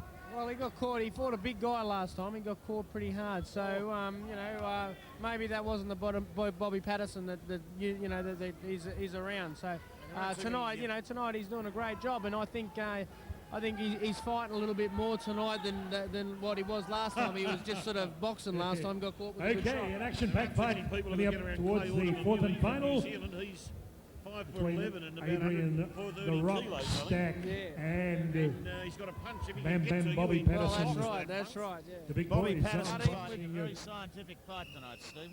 Yes, very much. seconds out. Well, Fourth and final last round, round. Adrian Stack has to have a big round to win this fight. And he's got a big cheer squad present. At ringside, Adrian Stack, a huge cheer squad. Well, he has to win by knockout, I think. Predominantly a female cheer squad too, Stephen. Yeah, I'm pretty happy with that. Yes, so maybe, no doubt he'll have plenty of help to put the ice packs on later on tonight, Julian. I think you'll have a lot of therapeutic nursing after this bout, Stephen. No doubt about that, Robert. And the boys now. What Stacky's doing, he's walking in. He's not really doing a lot while he's walking in. He's just got caught again with another right hand. He's got to throw a punch. Oh! They're out of the ring. We've never seen that here before in Victoria. Bobby Paterson walks away from it, but Stack brought that on himself. He nearly went down the stairs. He's tangled up in the stairs there. He's jumping back Boy, in. oh boy, he tried to grab Bobby Paterson and tried to bring him down. Ringside physician Dr. Peter Lewis was in attendance at the stairs. And he was outside the ring for, 6 or 7 seconds? I think it's a 10-second rule, is there? A point off. He's taken a point off on Theodora. I don't think he should take a point off there. No, I agree. I think it was a bit of the, they were both at fault. And I think he took the point off because he thought Stack was the procrastinator there, the one who commenced that grappling. I'd say made a decision, Theodora, on the intent of Stack. A far too liberal interpretation there, Stephen. That wasn't warranted. There was a lot of foxing going on there from Stack too. Oh, I don't know, but I think Theodora, he made a decision. He had formed the intent. Stack was foxing, Stephen. Now, Bobby Paterson looks at the moment not perturbed, but wants to get on with the job of boxing here. I think Stack is grappling now, and Hedgecock, David over there, very upset with Stack's style. This is not what was planned before the fight in the training room, I'd say. Hedgecock thumping the apron of the ring in rage, shouting out instructions. A lump on Stack's head. I saw that too. He's now, that's an appalling lump that has formed, a welt lump. Well, they hurt. Well, they would. Last time we saw one like that I saw in the paper was Hakim Rahman, the heavyweight, after he Hakim fought Rahman, Holyfield. yeah. Did he have a lump on his forehead? Looked like someone had implanted a golf ball in his head.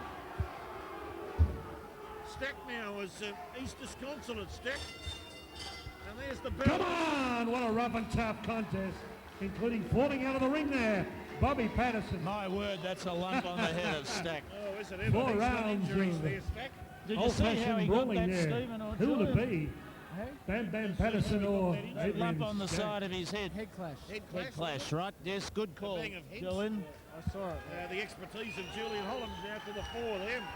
The ringside physician, Dr. Peter Lewis, is conducting a thorough examination of Stack, applying ice to that lump, A thorough investigation. as always, as required by the boxing and martial arts legislation in the state of Victoria.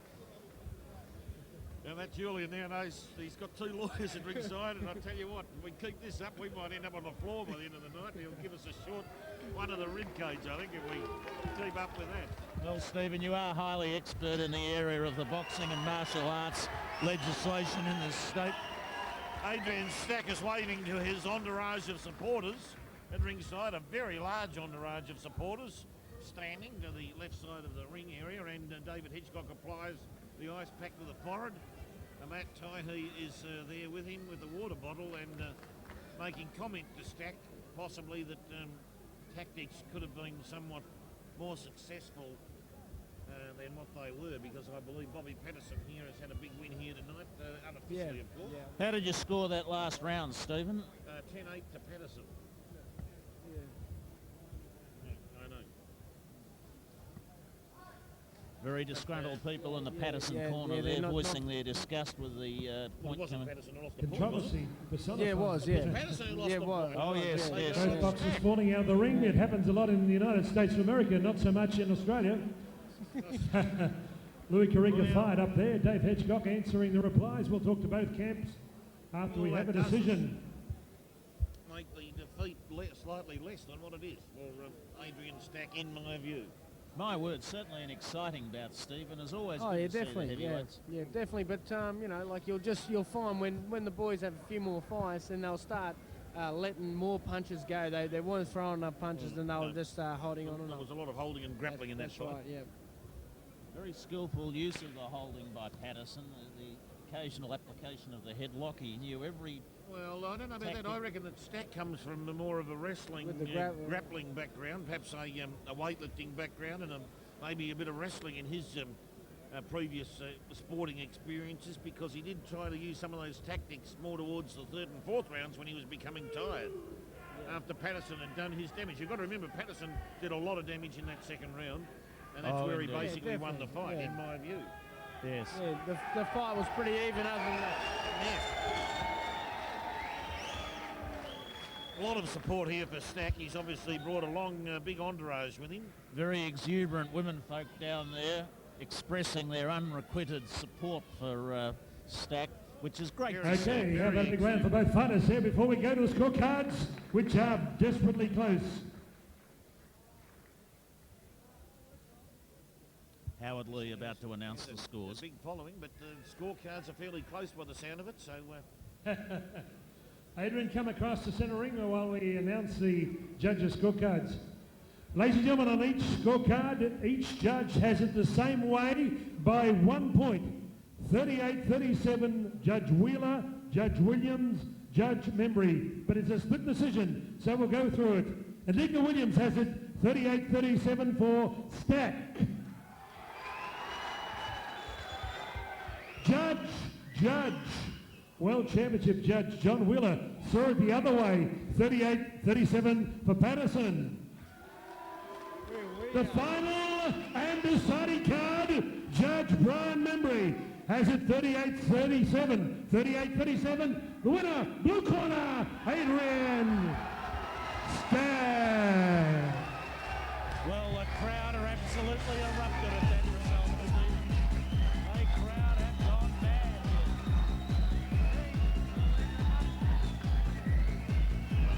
What did you think about that, Stephen? well, I just expressed surprise. I thought Paterson had done enough to win that fight. In fact, more than enough. Even with the losing Boys, the come over. But it just goes to show that Don't go away, everyone's Adrian, got don't go their away. own, Don't go away. view of the Louis, situation. you are disappointed there. Here comes Howard Lee with Louis from the Paterson corner in the You Paterson talk to corner. referee Costa Theodorou. The point off. I just couldn't understand why would he take a point off Bobby and not Adrian. When they fell out through the ropes? Exactly. Did you see Bobby being to blame? No, not at all. Okay, so there we are. It happened. Didn't happen. Disappointed. Louis Carriga, Bobby Paterson, bitterly disappointed. Dave, don't go away. How about 3 cheers for Adrian, the Rock, Stack. Head up! Head up! Head up! Adrian, it was a rough and tumble fight, but you brought half of Reservoir, half of the Underground, half of Melbourne here tonight. Yeah, I couldn't have done it if it wasn't for you guys. The support that you were giving me from out there made me go on. That's the first time I've ever been dropped. In all the years of boxing, it was a good shot. It was just, I was unlucky, but there's no way I was going to lose. I had to get up. Well done, Adrian. I'd just like to thank my corner, Dave, Matty, James, and Ray who's out the back. Thanks a lot, guys. And my #1 supporter, Samantha. Thank you, darling. Samantha, come up in the ring. Samantha, come up. Come up. Come on, Samantha. It's very much a family sport, boxing. Come up, Samantha, and give Adrian a big kiss of congratulations. Come over, Samantha. Wow! Okay, Samantha, what do you think of this boxing stuff? Absolutely fantastic. Adrian's done an unbelievable job tonight. So I was very nervous, but now I'm over the moon. So Over the moon, well done. congratulations. Okay, Adrian and Samantha, Dave Hedgecock, come across. Dave, a bit of controversy there. Look towards the camera. Yep. Yeah, I think there should have been more than 1 point taken off. All he did was hang on. He grabbed him by the legs. He threw him over the ropes. Every round he held on to him. He didn't come to fight. What he asked me in the corner was, can we do it again? And I said, definitely, but not a wrestling match. It's a boxing match. Okay, a boxing match, not a wrestling match. Okay, we're going to have a 10-minute break. Grab some brute force, grab something to eat, something to drink. And we'll be back in 10 minutes. 10 minutes sharp, we'll be back. With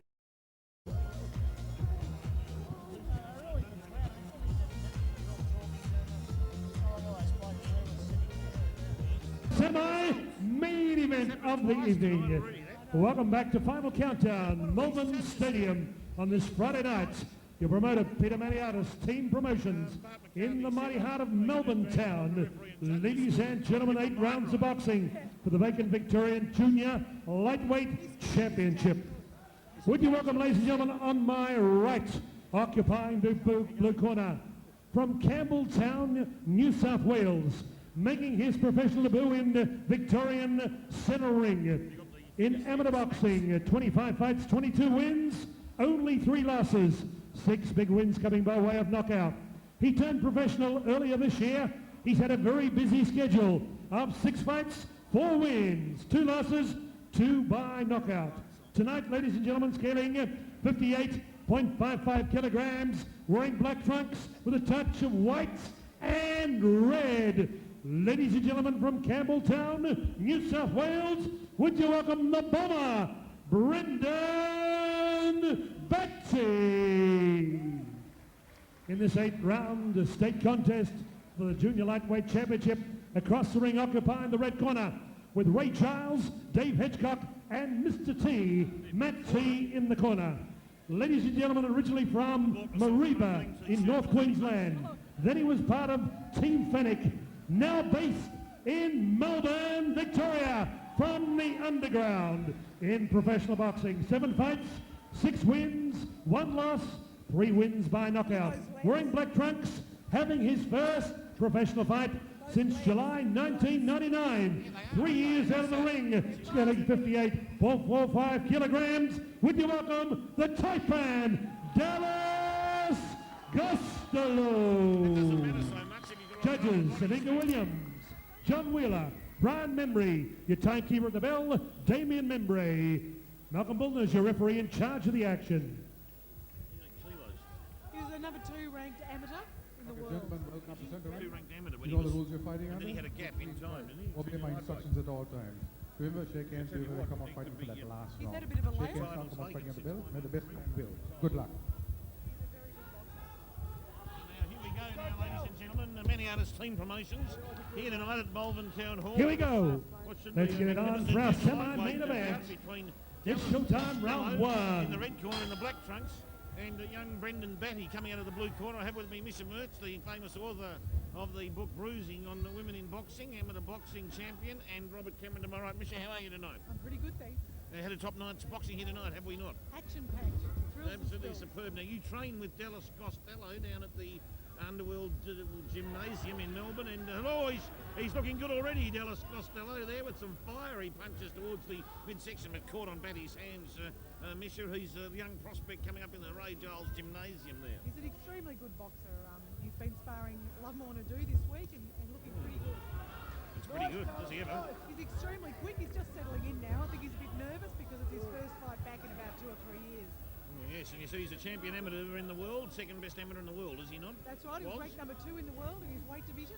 And he's been boxing since he's about 9 years of age. So he's very... Gee whiz. Now, Robert, you've just been watching this fight. How do you see them so far? Oh, definitely Costello well ahead. He's been landing some excellent punches, several that have certainly stung Batty already, Stephen. Yes, Batty did seem to be in a little bit of trouble a moment ago, but at the moment, Costello looking at the Malcolm Bullnett, experienced WBC referee. They're in the neutral corner. Batty doesn't want to be there. And Costello, he's pretty quick off the mark. You said before, he's got very skinny, thin legs there.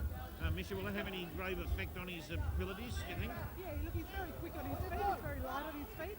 He's pretty strong for his weight. Yes, certainly is.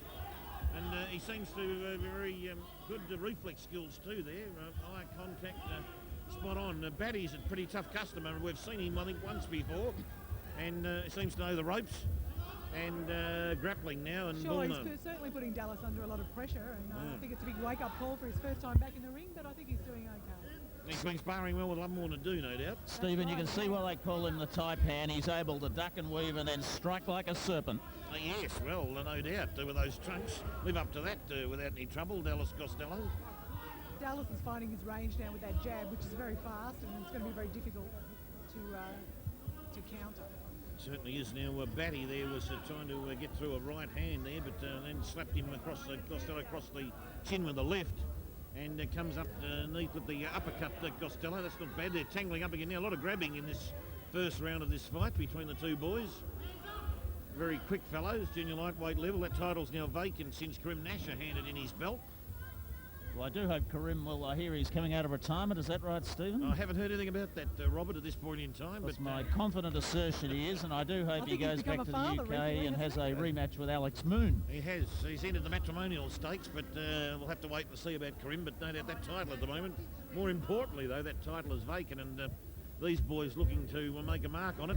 Costello over the top of the head there with over the hot right hand, Misha. Is that one of his punches? This is where Costello's very good. He works That's the angles round extremely well one. when he's relaxed and settled, and I think it'll take it maybe a couple of rounds to get there, but I think he'll definitely start showing some angles and some really clever moves that Brendon might have a bit of difficulty dealing with. Yeah, so Brendon Batty, what's his background like? Do we know much about him? I don't know much about him at all, really. But very little, but he's an interstater and comes very highly recommended, Stephen. Does he? That's you'd expect that. He's got the Miller camp over there in his corner. And they've got a very experienced camp here for Costello. That first round was a bit of a grappling fest, I thought. There was a lot of grabbing. Towards the end there, I thought Costello started to exert a bit of authority, but perhaps maybe just a Costello, I'd say, the first round. I scored it comfortably to him, Stephen. He got some excellent scoring punches in there when it counted, and they certainly hit Batty on the button Seconds on a number of occasions. Ray Giles is advising Dallas to use his left hand a lot more, and I think that's very good advice, and I think you'll see him win that fight that way. Yeah, very much so. Well, it'll be interesting to see what happens there. The jab. If you can keep jabbing Batty, that could be it to over the top right hand. Might get the jab working, can set Batty up with that right hand over the top. Whoa! Crunching right hand to the jaw of Batty by Costello. Was the best punch of the night so far. And you got a nice left in as well, Stephen, that did rattle Batty. The pace of this fight has increased dramatically straight from the commencement of the second round here, and the Batty camp are upset with their charge already at the start of this round. Yeah, I think Dallas and Ray Giles, from what I've seen in the gym, have got a very good relationship, and they communicate well with each other in the corner. Dallas is now doing what Ray wants him to do, and it's working for him. Yeah, well, oh yes, and we just heard Ray Giles say box his ears off Dallas, so that's what he wants him to box him and not turn into a slugfest as such, if he can avoid it, because perhaps that's the way Batty wants to fight the fight. Oh, swinging left hook from Batty, just hit fresh air. Saw a fair bit of that in the Chetios bout. And what a fine bout that was. Jimmy Chetios boxed absolutely excellently. Well, that Batty now trying to exert a bit of authority, but now Dallas, this is where, rushing in Batty. You'd like to see Costello probably just push the fight a little bit here now. He's on the up.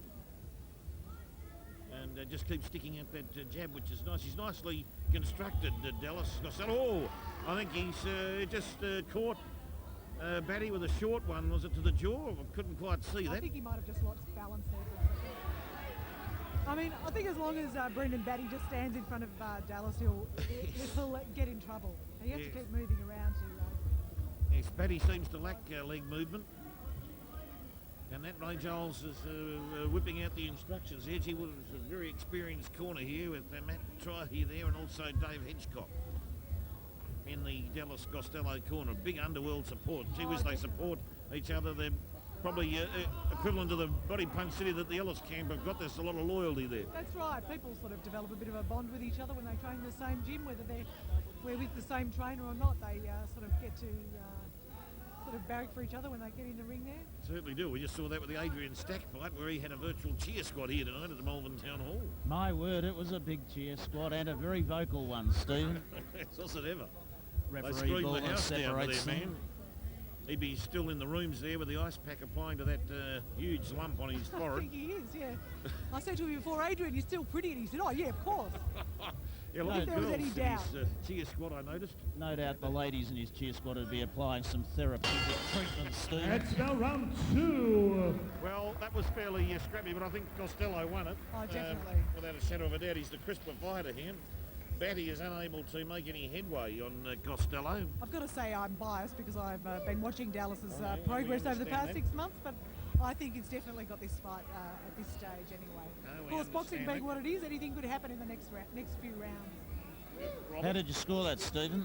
Robert, I scored it to Costello by a point, 10-9 round, as I did the first round. I wasn't as vociferous as you in relation to the manner in which you believed Costello was in front in the first round, but certainly in front. We do agree that Costello is winning the fight. Perhaps you have him a little bit further ahead than I do. Darren Miller is here. Good evening to you, Darren. One of our great big Well, as you have champions. seen, Stephen, all night, you can never get two judges Seconds to out, agree on. round 3. And commentary area there. We nearly got bowled over on the way when the boys cleaned up the Costello corner there. We could have ended up the canvas ourselves or the floor. Whoa, Costello there working away the midsection. Batty seemed to be hanging on. And, Costello trying to dispose of Batty. I think Batty sort of brought that on himself a bit there because he was hanging on to Costello and Costello dispatched it. As a true wrestler would, Steve. Well, we're Marcus of Queensbury here. And, but there was no need for Dallas to take any manhandling to put it in those terms. No, I think Ray Giles would prefer him not to do too much of that. Just boxing. Yes, boxing's the name of the gun. This is where Malcolm Bullner's experience will come in. He won't stand for any mucking around or any untoward tactics. Very experienced international referee, Malcolm Bullner, refereed many world title fights, Stephen. Oh, a man of extreme skill. An outstanding referee. I might add wearing proper referee shoes here tonight too. Some of the referees don't always use the proper footwear, but he's got the correct footwear Very on. nice footwear too. I wish I could get some myself. I'll have to talk to him later about where he's purchased them. We don't miss a trick here at ringside, whether it be boxing or fashion stakes. We have had some very well-groomed participants in the ring this evening, Stephen. Yes, we have. Well, Robert. you know, far be it for some me to better cast groom than aspersions others. on people's vanity, but it's a fairly high priority for boxers to look good in there. Yes, some better groomed than others, Robert. We won't go into that. Well, of course, as always, Jim Chetios' hair was immaculately presented. Coloured for the case, yes. I'm sure Lily and Frank had touched it up for this evening. Oh, now Costello has Batty in a bit of trouble here. There was a beautiful uppercut slipped in there, and the body punching to the midsection, Misha, was excellent. I've got to say, I think Dallas's body punching is superb, and when he's got it timed right, he really does it well. Oh, cracking punch from Batty's the best punch he's thrown all night. Dallas has got a smile on his face, says didn't hurt me, but you don't need to get hit like that if you can avoid it. That's right. It's better to be... Yes! Oh, he's got him in trouble. Batty's hanging on with the left while Dallas pounds away to the head and to the belly with the right hand. And Batty, he brings it on himself. If you're going to hang on and you leave the other arm swinging on the boy you're fighting, you're going to be in trouble, and Batty's in all sorts of trouble. Another here. magnificent jab from Costello, right on the button there, Stephen. Oh, yes. Stunned Batty. And that Batty's copped some big punches to the midsection and some beautiful uppercuts from Costello in this round. Oh, nice punch to the jaw, did catch him from Costello, and he's going along beautifully here, Misha, at the moment, Dallas Costello. Yeah, I think he's feeling more confident as the fight progresses, actually. He's feeling that he's back where he belongs. Ray Giles is telling him not to take any risks. That's when he's starting to get on top of Batty, he gets a bit overconfident, lets his hands drop, and I mean, we've really got to be aware of your defence, even when you're on the attack in this sport. You can't get too relaxed. And what's he like in training, Misha? Does he get overconfident in training, or did Ray keep a big eye on him there? Great supporting card. You know, when he's sparring, I think he's always a little bit edgy, but he always acquits himself extremely well. I've been very impressed with him. That's excellent. No doubt. Ray Giles, now he's trained some. He's got a lot more to do Rolls down there Royce, as all well. the big guns will be there. A lot more to do still living in Sydney, but he comes down to Melbourne from time to time. Then on the Wednesday, the 24th, Stuart Duncan as the PABA Championship. Sean Sullivan, New Zealand. Sam King Sullivan. How did you score that Pierre round, Karam. Robert, I gave it to Dallas Big Costello, lunchtime powerhouse.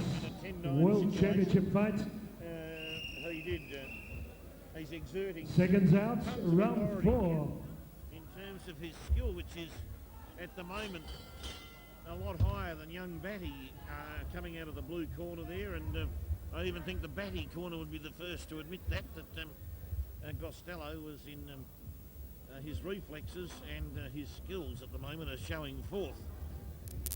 And his combinations really have been exciting to watch and very, very skillfully applied, haven't they, Steve? They have been, especially just before the end of that third round when Batty got himself into all sorts of difficulty hanging on to Costello and paid the price when Costello was able to punch freely with the right hand.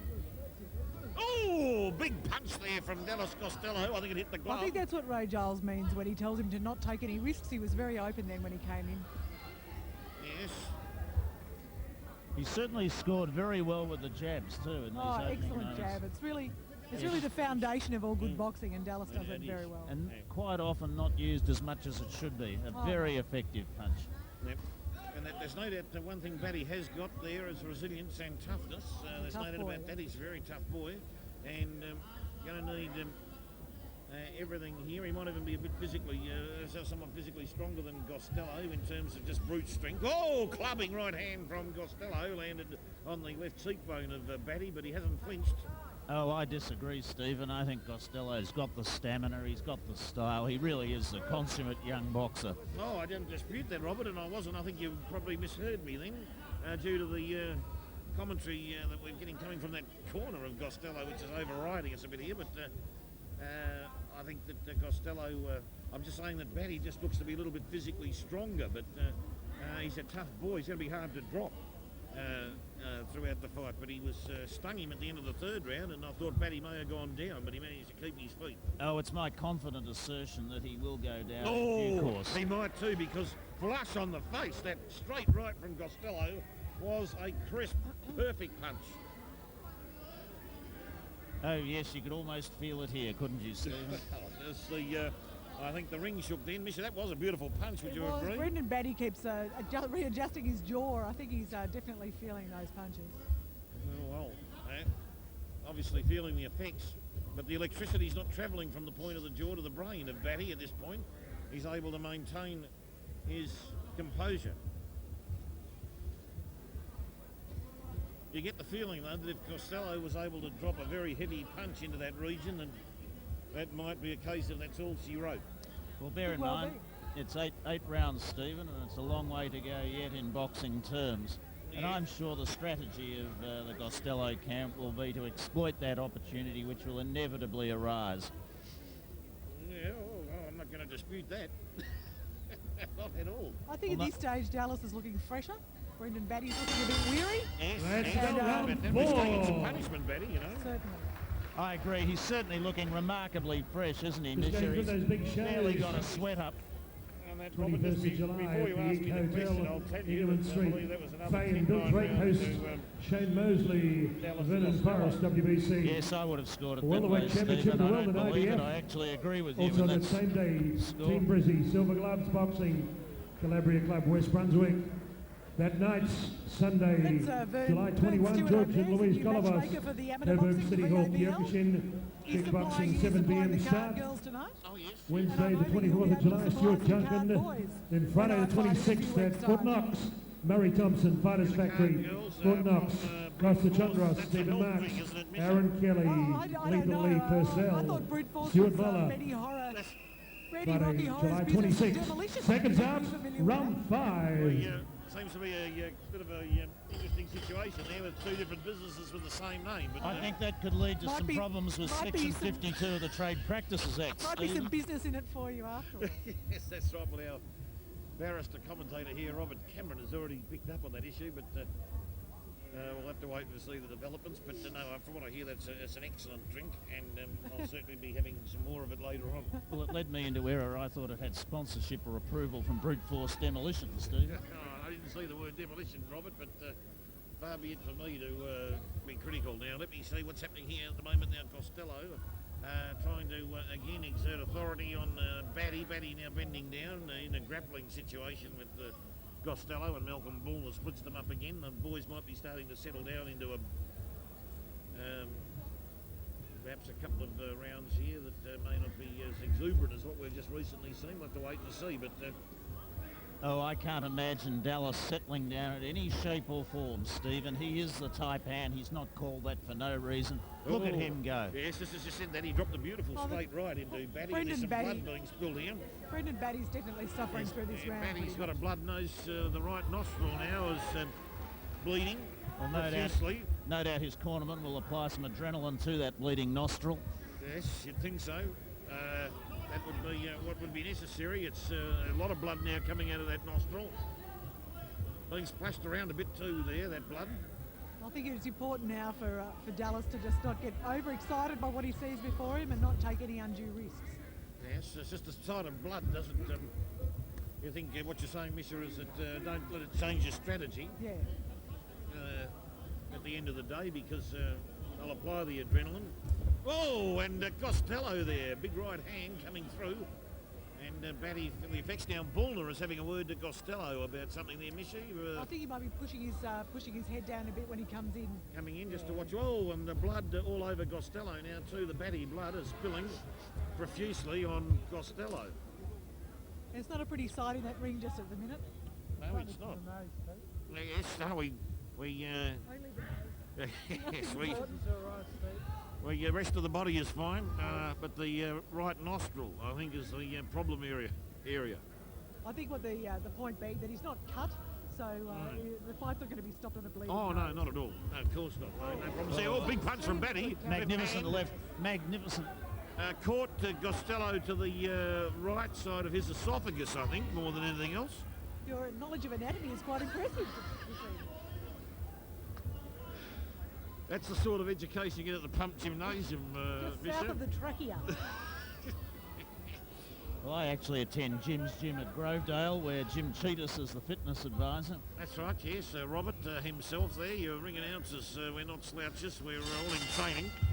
And Brendan Batty that's the bell for... bleeding profusely and now being wiped down. Now, adrenaline will be applied. Yep, okay. Ladies and gentlemen, I have an important announcement regarding your cars or vehicles. If you're parked on the lawns anywhere around the town hall, the City of Stonington traffic officers are booking your vehicle now. Okay, you know that's a fact. If you're parked illegally on lawns or on a no parking area, you have Malvern Police next door, City of Stonington officers booking your vehicles revenue. So please move those vehicles. You'll pay a heavy toll, a heavy fine. On lawns, no parking areas, and council parking areas are taboo.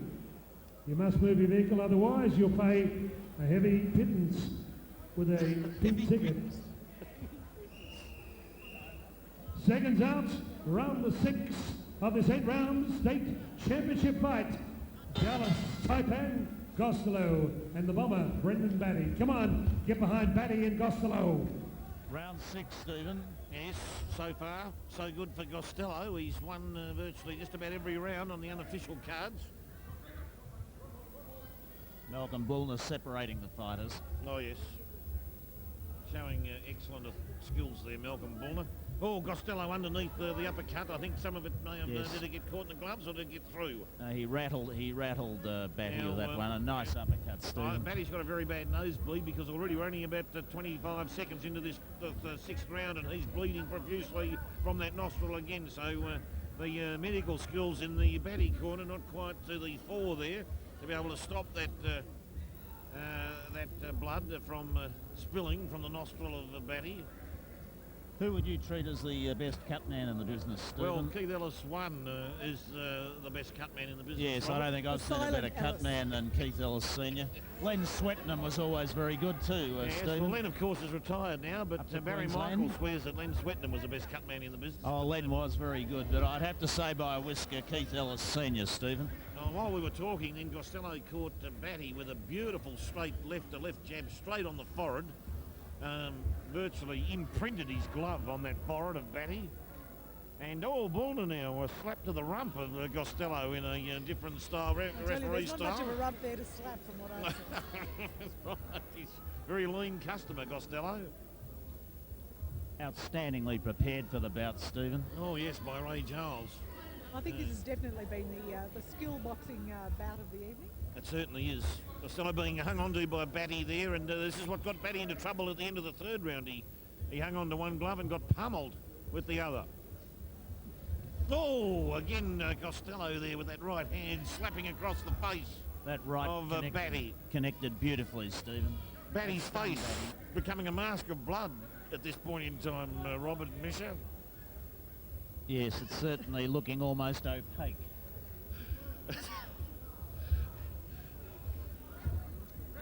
He just did an evasive move that he should have been doing from the first bell.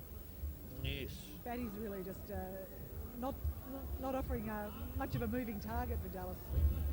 And that, do you think Batty's improved at all in the last 2 or 3 rounds, Misha? I think he's trying to protect himself a bit more than he has been. He seems to be being struck at will by Costello, which is the worry for Batty, but showing resilience. His legs have never wobbled during the whole fight. So in the armoury of Costello, do we have a knockout punch, do you think? Look, I think he's very strong. His body punches are really strong, and it's always possible in boxing. He's a stronger puncher than a lot of people in his weight division. Yes.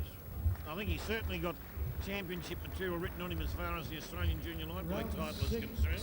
Couldn't agree more, Stephen. No doubt about who would he be up against if that title's vacant? That's vacant at the moment. He'd be looking at Tony Weeby, who's the number 1 contender again in that division. Weeby, he's been we haven't heard much of Tony Weeby since he was the number 2 contender for the WBC junior lightweight, a super featherweight title. He beat a top Japanese opponent to get that ranking a couple of years ago, and then he seemed to drift out of the sport. Well, I hadn't heard anything about him at all. He was part of the Morty camp, and I think he Tony Weeby's had a an falling out with extremely him. large featherweight. He is. He's not the most super skilled feather. he shifts around between those lighter divisions. He's not the most skilled boxer you will have ever seen, but he's certainly got a punch. He's certainly got power in his punch when he lands it. Tell me, Stephen, do you think this lad would be capable of going over to Great Britain and taking on Alex Moon? Seconds out. I know that Karim Nasser went 12 rounds with Moon, and Mick O'Malley was knocked out by Moon. It's about time we squared the ledger with Alex Moon, Yes, don't Robert, you agree? You seem to have an obsession with Alex Moon, don't you? I mean, which is fair enough because a lot of Australians have been over there, Nasher and O'Malley, and the Moon seems to have the wood on the Aussies at the moment. If Karim hadn't been gotten at by the well, English, you've got to be careful what you say about all of that. he deserved to win that. He took Moon to 12 rounds, and I've got no doubt he can take Moon, Stephen. I mean, we just had Julian Holland tell us before he came back from England, and he said when he was in the fight with Hare, he said he got hurt when he got a jab. He said he felt the sting of the punch. He said punches he'd normally ride out, so maybe have something to do with the air over there, I don't know, but hasn't been a very happy hunting ground for anyone apart from Sam Solomon the last 2 years, England. Now Costello there throwing out that jab. Batty tries a swinging left hook which hit fresh air. And the Batty now trying a jabbing style there, moving on that left hand there. Mission, you think Batty has tried to change his style a bit now, has he, somewhat? I think he's really grasping at straws now, just trying anything that might work. Oh, gee.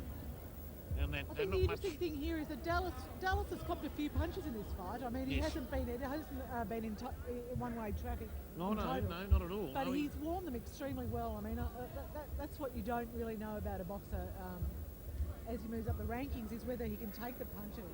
And I mean, he shouldn't have to. Sustainability. Dallas is showing a pretty good resilience to these punches. Yes, certainly is. And now they're in close again and slapping away at each other, and Malcolm Bull is going to have to split them, but the pace of the fight, you'd think, has slowed somewhat since the first few rounds. You'd have to expect it's been a grappling fest, a bit of an arm wrestle to a certain degree at times. Slightly less exuberant, Stephen, I acknowledge that, yes, but still a very good fighting spectacle indeed. Costello, ever the tactician. Wouldn't expect anything less than on a Maniatis Team Promotions card to have Oh, exciting certainly boxing. not, Stephen. And at Malvern Town Hall as well, which is a fine venue for the sport. Yes, as I said before, I have vivid memories of fighting in here and standing on the rostrum many years ago.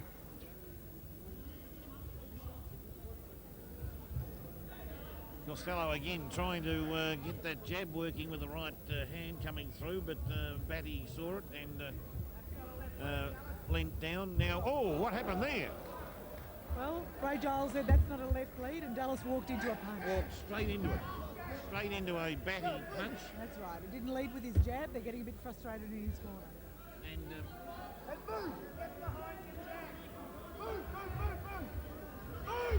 And Batty comes out swinging. And now Costello, he doesn't seem to be glassy-eyed at all from that punch, but seems to be somewhat befuddled as to what he needs to do to avoid any problems here. Now, Ray Giles has become very angry. His corner knows exactly what he needs to do, and that is stay behind that jab. They've been telling him that all night, and when he stops doing it, he gets caught. Lucky for him, he's got a pretty solid chin. He got up from that knockdown. I didn't think there was a lot of power behind the Batty punch. I don't think so. But he walked straight into that couple of punches from Batty and paid the price. He did. Hopefully he's learnt the lesson and he won't do the same in the final round. I think he's getting a bit keen to probably to try and stop the fight. I think he thinks he can probably stop Batty, and that's what's going through his mind when he gets on a roll. But I think the corner, Ray Giles, Dave Hedgelock, would rather he just wins the fight on points and doesn't get hurt in the process. No, that would be the correct move, and expertly. Thank you, Damien. Seconds out, 8th and final round. There's no need for Dallas Costello to take any unnecessary risks here now, because no, I mean, he's winning this fight. He doesn't have to. No, he can be a prudent boxer. No doubt about that. That's well described, Robert. Yes. We've seen a bit of recklessness tonight. I think. Have we ever? I think it's good to see some conservative boxing. Yeah, we've especially seen when a boxer's ahead in the last round. He's doing the right thing. Some colourful and unusual decisions tonight amongst the differentiation between some of the cards at ringside has been enormous too. So now... And some controversial decisions to deduct points, Stephen, too. Very controversial. Been that as well. No doubt the replay will be looked at quite closely by a number of trainers, fighters and ring officials, as well as commentators during the week. Look at the concentration in Costello's eyes. Clubbing right hand has got to have stung Batty. Now, he has been hit hard a number of times during this fight, Batty, and again, as Mr. Mertz pointed out before, tries to reorganise his jawline. Now there, he certainly felt that, Batty. That was an excellent punch, Steve. I think he won't be eating steak for a week or so. Oh, no, I wouldn't think so. The straw is going to get a workout, I'd say, in the Batty diet over the next few days.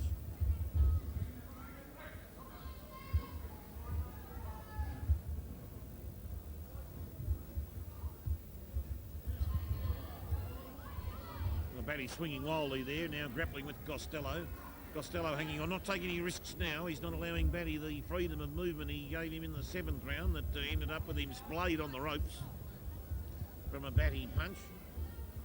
And again, all Batty there are coming over the top, grappling with the Costello. But I think this fight's going to see its way out to a points decision now. Not long to go in the fight. Yes, you were right, Stephen. My earlier confident assertion as to an early or premature end to this bout was completely and utterly wrong. No, it's very courageous of you, Robert, to make that comment after you had previously been so vociferous in what you thought would happen. Well, as you know, I'm a big supporter of Costello. Yes, a wonderful junior lightweight coming through the ranks, and this should put him straight into the rankings this fight. You would hope. They've only got 6 listed in the magazine at this point in the ANBF rankings, but we should see him go into the top 10, I'd say, with this victory. I agree, Stephen.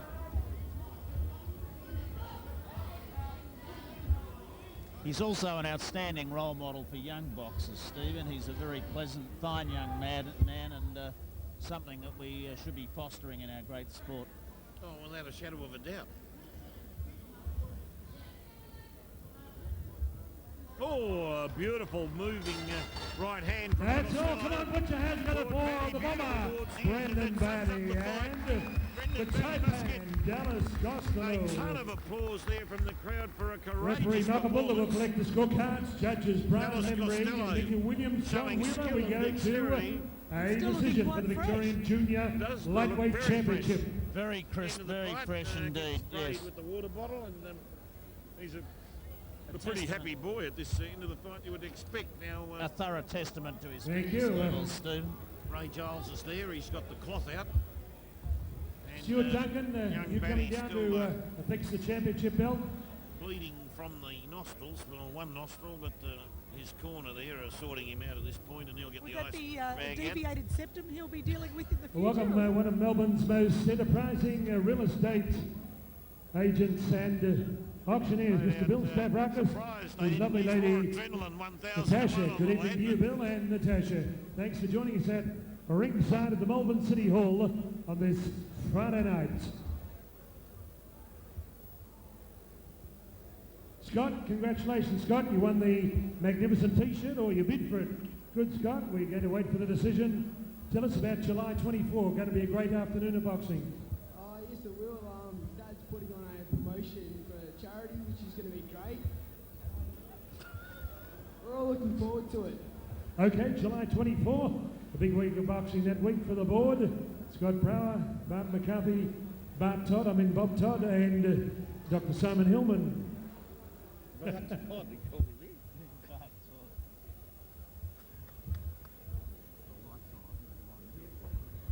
He's amalgamated Bart McCarthy and Bob Todd into Bart Todd. Both boxers, please come to the center ring for the final countdown. Ladies and gentlemen, we have a unanimous decision. The judges are almost point by point. Judge John Wheeler, 78-73. Judge Anika Williams, the same, 78-73. Third and final judge, Brian Membry, 78-72. All for the new Victorian Junior Lightweight Champion, red corner, the tight man, Dallas Costello.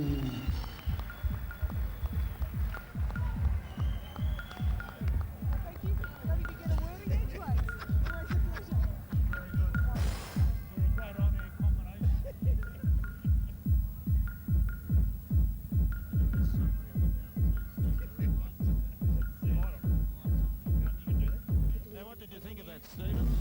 Oh, yes.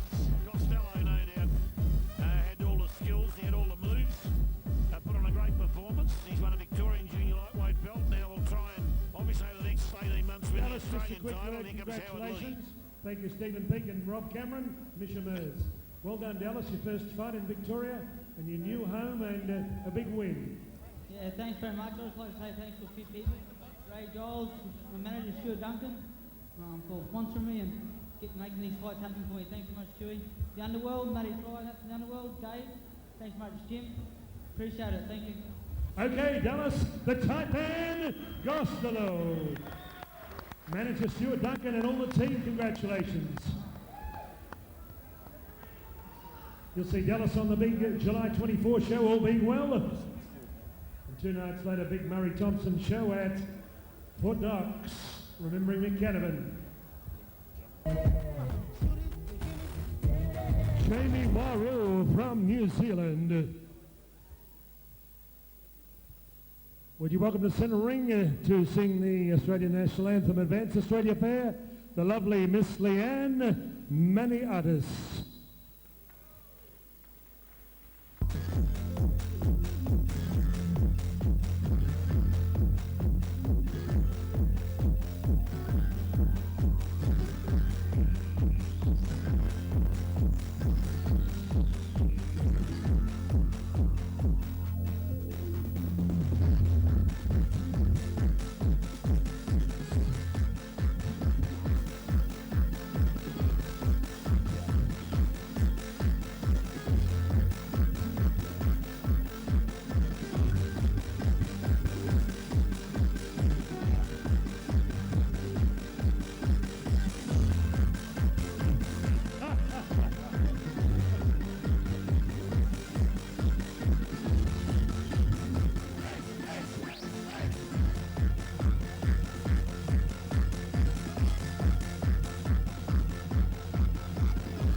Australians, oh, let us rejoice, for we are young and free, with golden soil and wealth for toil. Our home is curved by sea, our land about in nature's gifts of beauty rich and rare. In history's page, let every stage advance Australia fair. In joyful strains and let us sing. Advance Australia fair.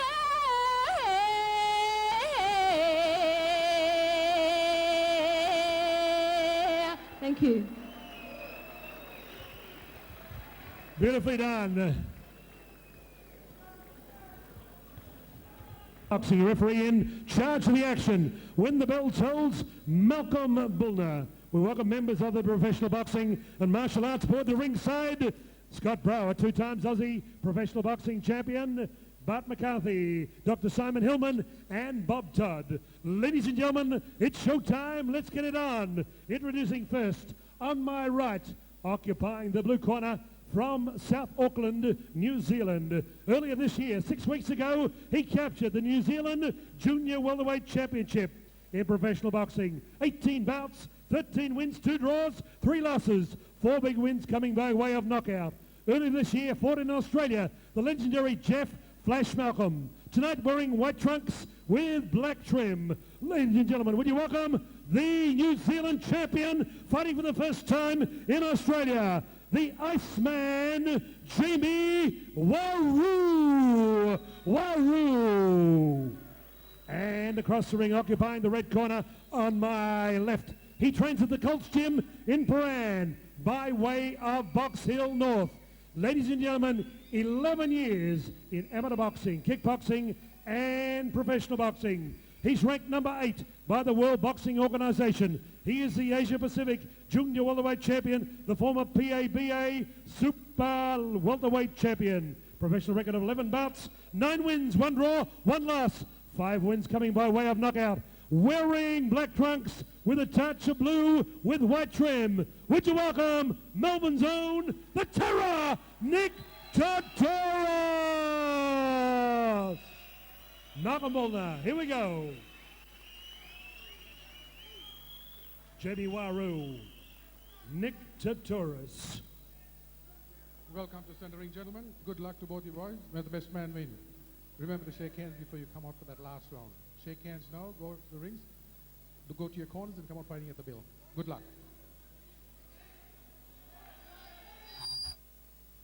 Thank you, Vern Stewart. Thank you, Stav. Here we go, ladies and gentlemen. World title, so this is going to be an international contest, and we're staging it right here in Melbourne, which is very, very good. No doubt about that. Nick Tetoros again, he just keeps looking better and better every time he gets into the ring. Nick's coming out in his southpaw style. He's just throwing a few jabs, trying to find his range, and Jamie's on his back foot. Already there, Waru, big swing from Waru there, which just hit fresh air there. Tetoros ducking out of the way beautifully. Well, Waru's got a KO punch. He's a big, big puncher, and he's an international opponent. Not many people want to fight, but Nick doesn't duck people, so he's not going to duck Waru. And when I told Nick I'm not doing him any favours with a matchmaking, he said, look, I'll fight anyone. No, he looks like he's ready for anybody here. When you look at that physique on Tetoros, he's shredded. He's shredded, and he's world class. That's simple as that. Well, you can put him in with any welterweight in Australia, in Australasia, in the world, and I guarantee he'll give you a good performance. No, he certainly will. From the medical science student, he's a good boy, Nick Tetoros, and there a bit of feeling out procedure going on at the moment between these two. Although Waru comes in there trying to aim for the body, the midsection of Tetoros, but Tetoros working away in there. Bullner calling for the break there. A bit of grappling in that last fight we saw. He won't hopefully be a little bit cleaner here, which we would expect from these two boys. And that Waru banging away again towards the midsection, but Nick's like a predator. He just stalks them and he makes them fight. He does. Oh, yeah, he makes them fight. Don't know what happened there. Was that seemed to be that was a slip? He put a count on, or what was that? That was a slip. Malcolm Bullner's put a count on. He's putting a count on. Nick's just got to get back to work. Got to get back to work here. I don't know where that came from because Tetoros had his back to us when the punch from Waru slipped around the body towards the midsection or upper body of Tetoros. There he had a surprised look on his face, so maybe he could have clipped the jaw, Peter. Yep. Okay. Well, I didn't see that. I thought it was a slip, but they're back in centre ring anyway, and Nick's shaping up. He's just got to move his head and keep his head down. You can tell he was disappointed with what happened there, so no doubt he'll take that on board and he'll go to the fore here. Now it's in the red corner. They're slapping away. Waru slaps his way they're pounding away. They are pounding away. And that Tetoros doing all the stalking in this fight so far. Definitely. He's making the fight. Nick's just making the fight. He's just got to settle down into a rhythm. He's got to find his range. Yes, that's the name of the game. First round, you normally find a bit of a feeling out round for You're boys just who don't feeling know much them out. about each other. And that door stuck their left hand, the jab out nicely. He tried to set himself up with a right. And Bullner calls them apart. Both boys are just feeling themselves out.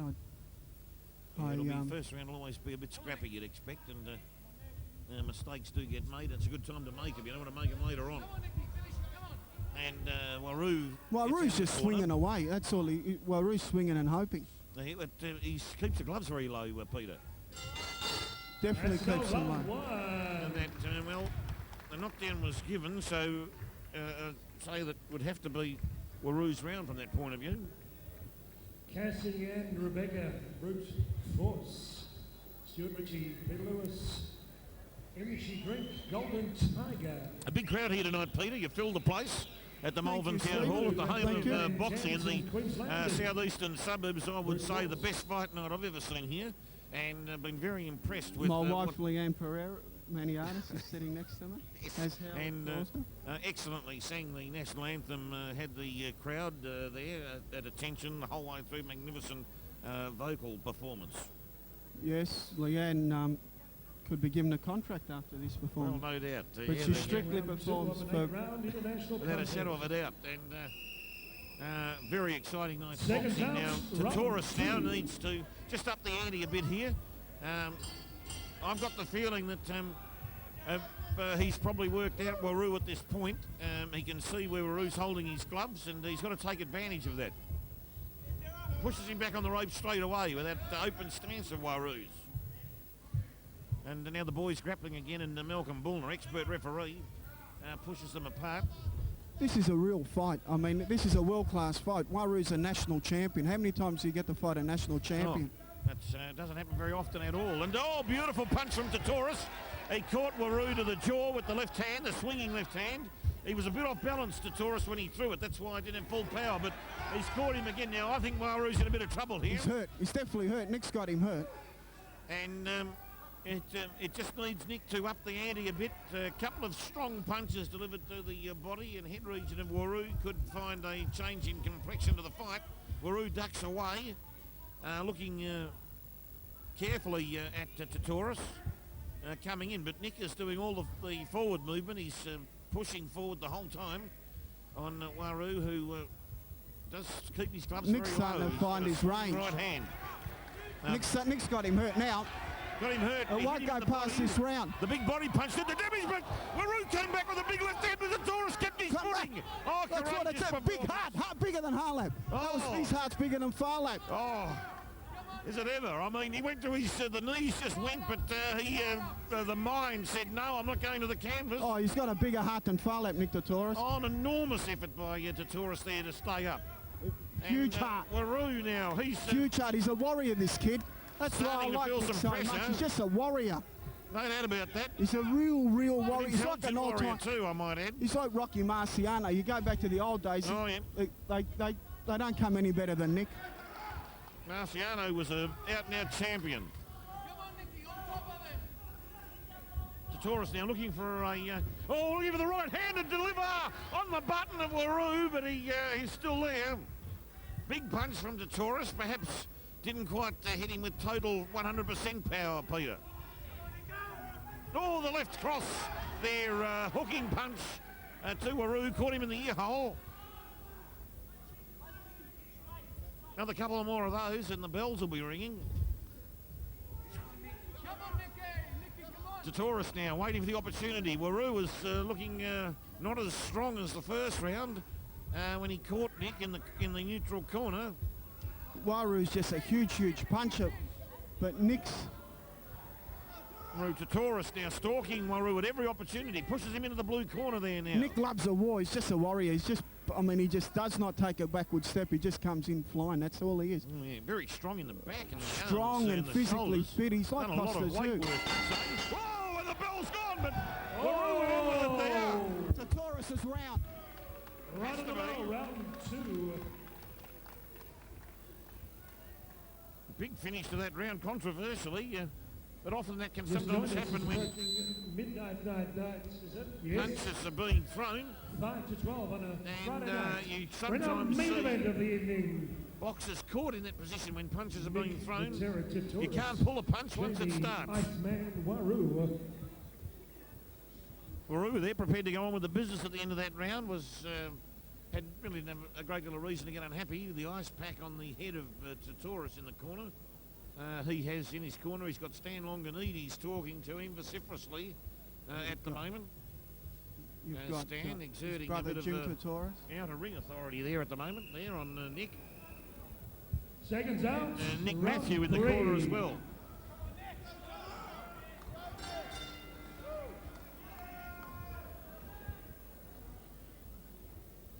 Mouth guard.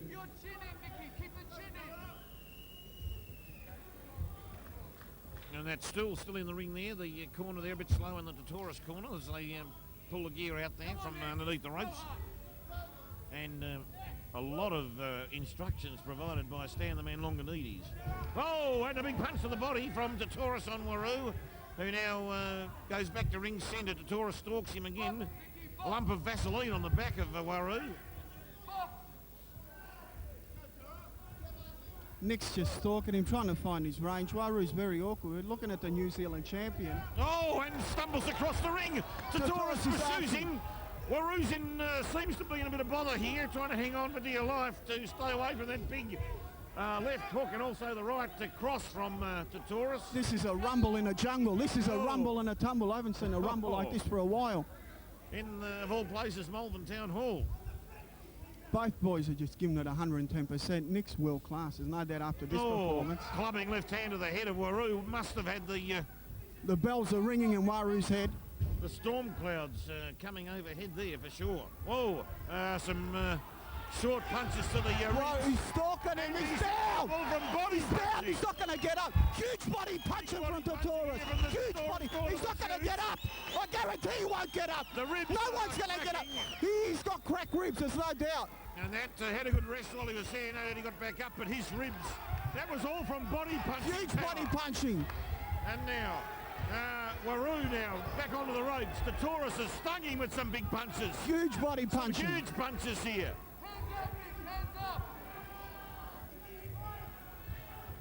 And Waru, I don't know what Waru can do to be able to sustain. Oh, he doesn't like the body punching. Or withstand it, I should say. Because they are huge, but this is one of the best fights I've seen in a long, long time. Waru doesn't have the resources or the weaponry to withstand the pulsating punching power of Tetoros. And Waru. People are getting excited at ringside here. And Malcolm Boom, I can't believe you can't see those blows. And there's a lot of explosive commentary coming from ringside. Waru is down low. Tetoros hasn't complained about anything. Malcolm Bullner is there. We'll have a close look at the further body punching in the fight, but so far Tetoros working away at the midsection of... Nick Tetoros is absolutely coming a house of fire here. Waru again throws the right hand at the Tetoros. Oh, huge body punch! I guarantee he won't get up now! I guarantee that! I guarantee he won't get up. No welterweight in the world will get up from a shot like that. He's got broken ribs. Let him. He's up. This guy's as tough as I've ever seen. Looks to be supremely. He's as tough as I've ever seen. A definite 10-8 to That's the bell, round 3. They could even give that as much as a 10-7 round. That too. Boxing, completely dominated Nick Tetoros. And Tetoros now has gone from first round knockdown to now a 2-point lead into round 3. He's dominated the last 2 rounds of the fight. Jamie Waru hanging on for dear life. The big guns are here. Hurt by body shots. Goes past midnight. Jamie Waru at the moment. He's good morning to you all, ladies and gentlemen. We're coming up for the 4th round. Not Kelly's better. Kelly Mera, good morning. Jamie Waru reminds me of the man hanging by his fingers outside the 25th floor of a building at the moment with his fingertips, Peter. Definitely. In more trouble. Seconds out. In more trouble 4. than a pregnant nun. Waru's in more trouble than a pregnant nun. Now, I don't know what he can do here, Waru, but he's always staggering around already. I think he lost a mouth guard then, did he? No, that must have been... No. Must have expectorated by accident on the ring. But Tetoros... Keep going, Nick! Motored into... Keep going, motor on! Waru, there was a lot of body in that feud. Oh, he's got him gone! Waru was on the ground, he bounced off the ropes. Stop, the referee should stop the fight. Indian rubber man, this man. That's a knockdown! Stan Longanides and Nick Matthew are going mad at ringside. Absolutely mad in the corner. The electricity, you could cut the electricity in the air with a knife. Waru's hanging on. He's received every punch in the book. Waru, the look of agony on his face. He's received every stomach punch. He's disillusioned. You could wish to see. He's disillusioned as well as in an illusion. And that's another KO winner, Tetoros. That goes off. What a win! And that's the end of the fight. Stan Longanides walking around the ring to speak to someone at the side of the ring, but Nick Tetoros, a great performance coming down from the first round knockdown to win by a KO in the 4th round. A superb performance and absolutely an excellent effort to see Nick Tetoros come back from what could have been a very difficult situation to win this round in round 4. A KO. In round 4 was a superb effort. A lot of happy people in ringside. They're playing the Greek music. Jamie Waru, a very brave warrior from New Zealand, did a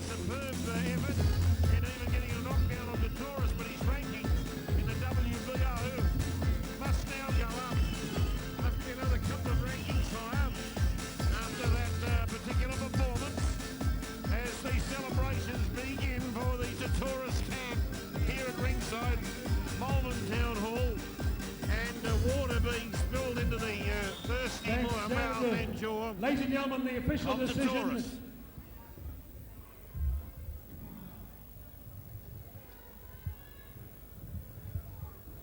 Ladies and gentlemen, referee Malcolm Mulder waved the fight off 57 seconds into round 4. Your winner, the Terror, Nick Tetoros!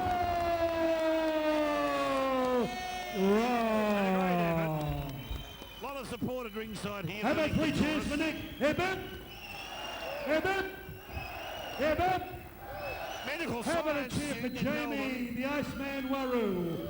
Jamie Waru from South Auckland, New Zealand.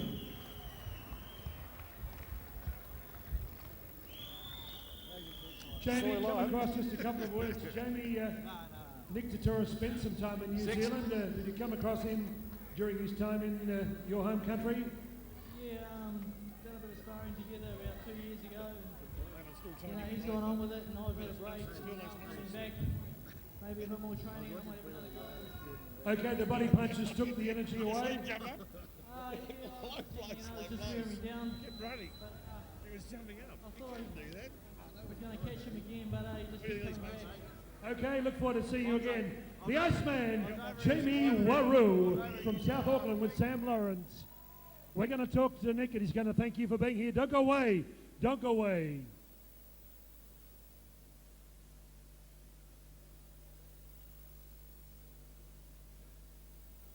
Five past midnight. Nick, he was a tough son of a gun. He knocked you down in the first round, but you got up, and congratulations. It's good for Jamie. Jamie, all due respect to the man, he's had a good long career, and I thank him for taking the fight and coming down here to Melbourne.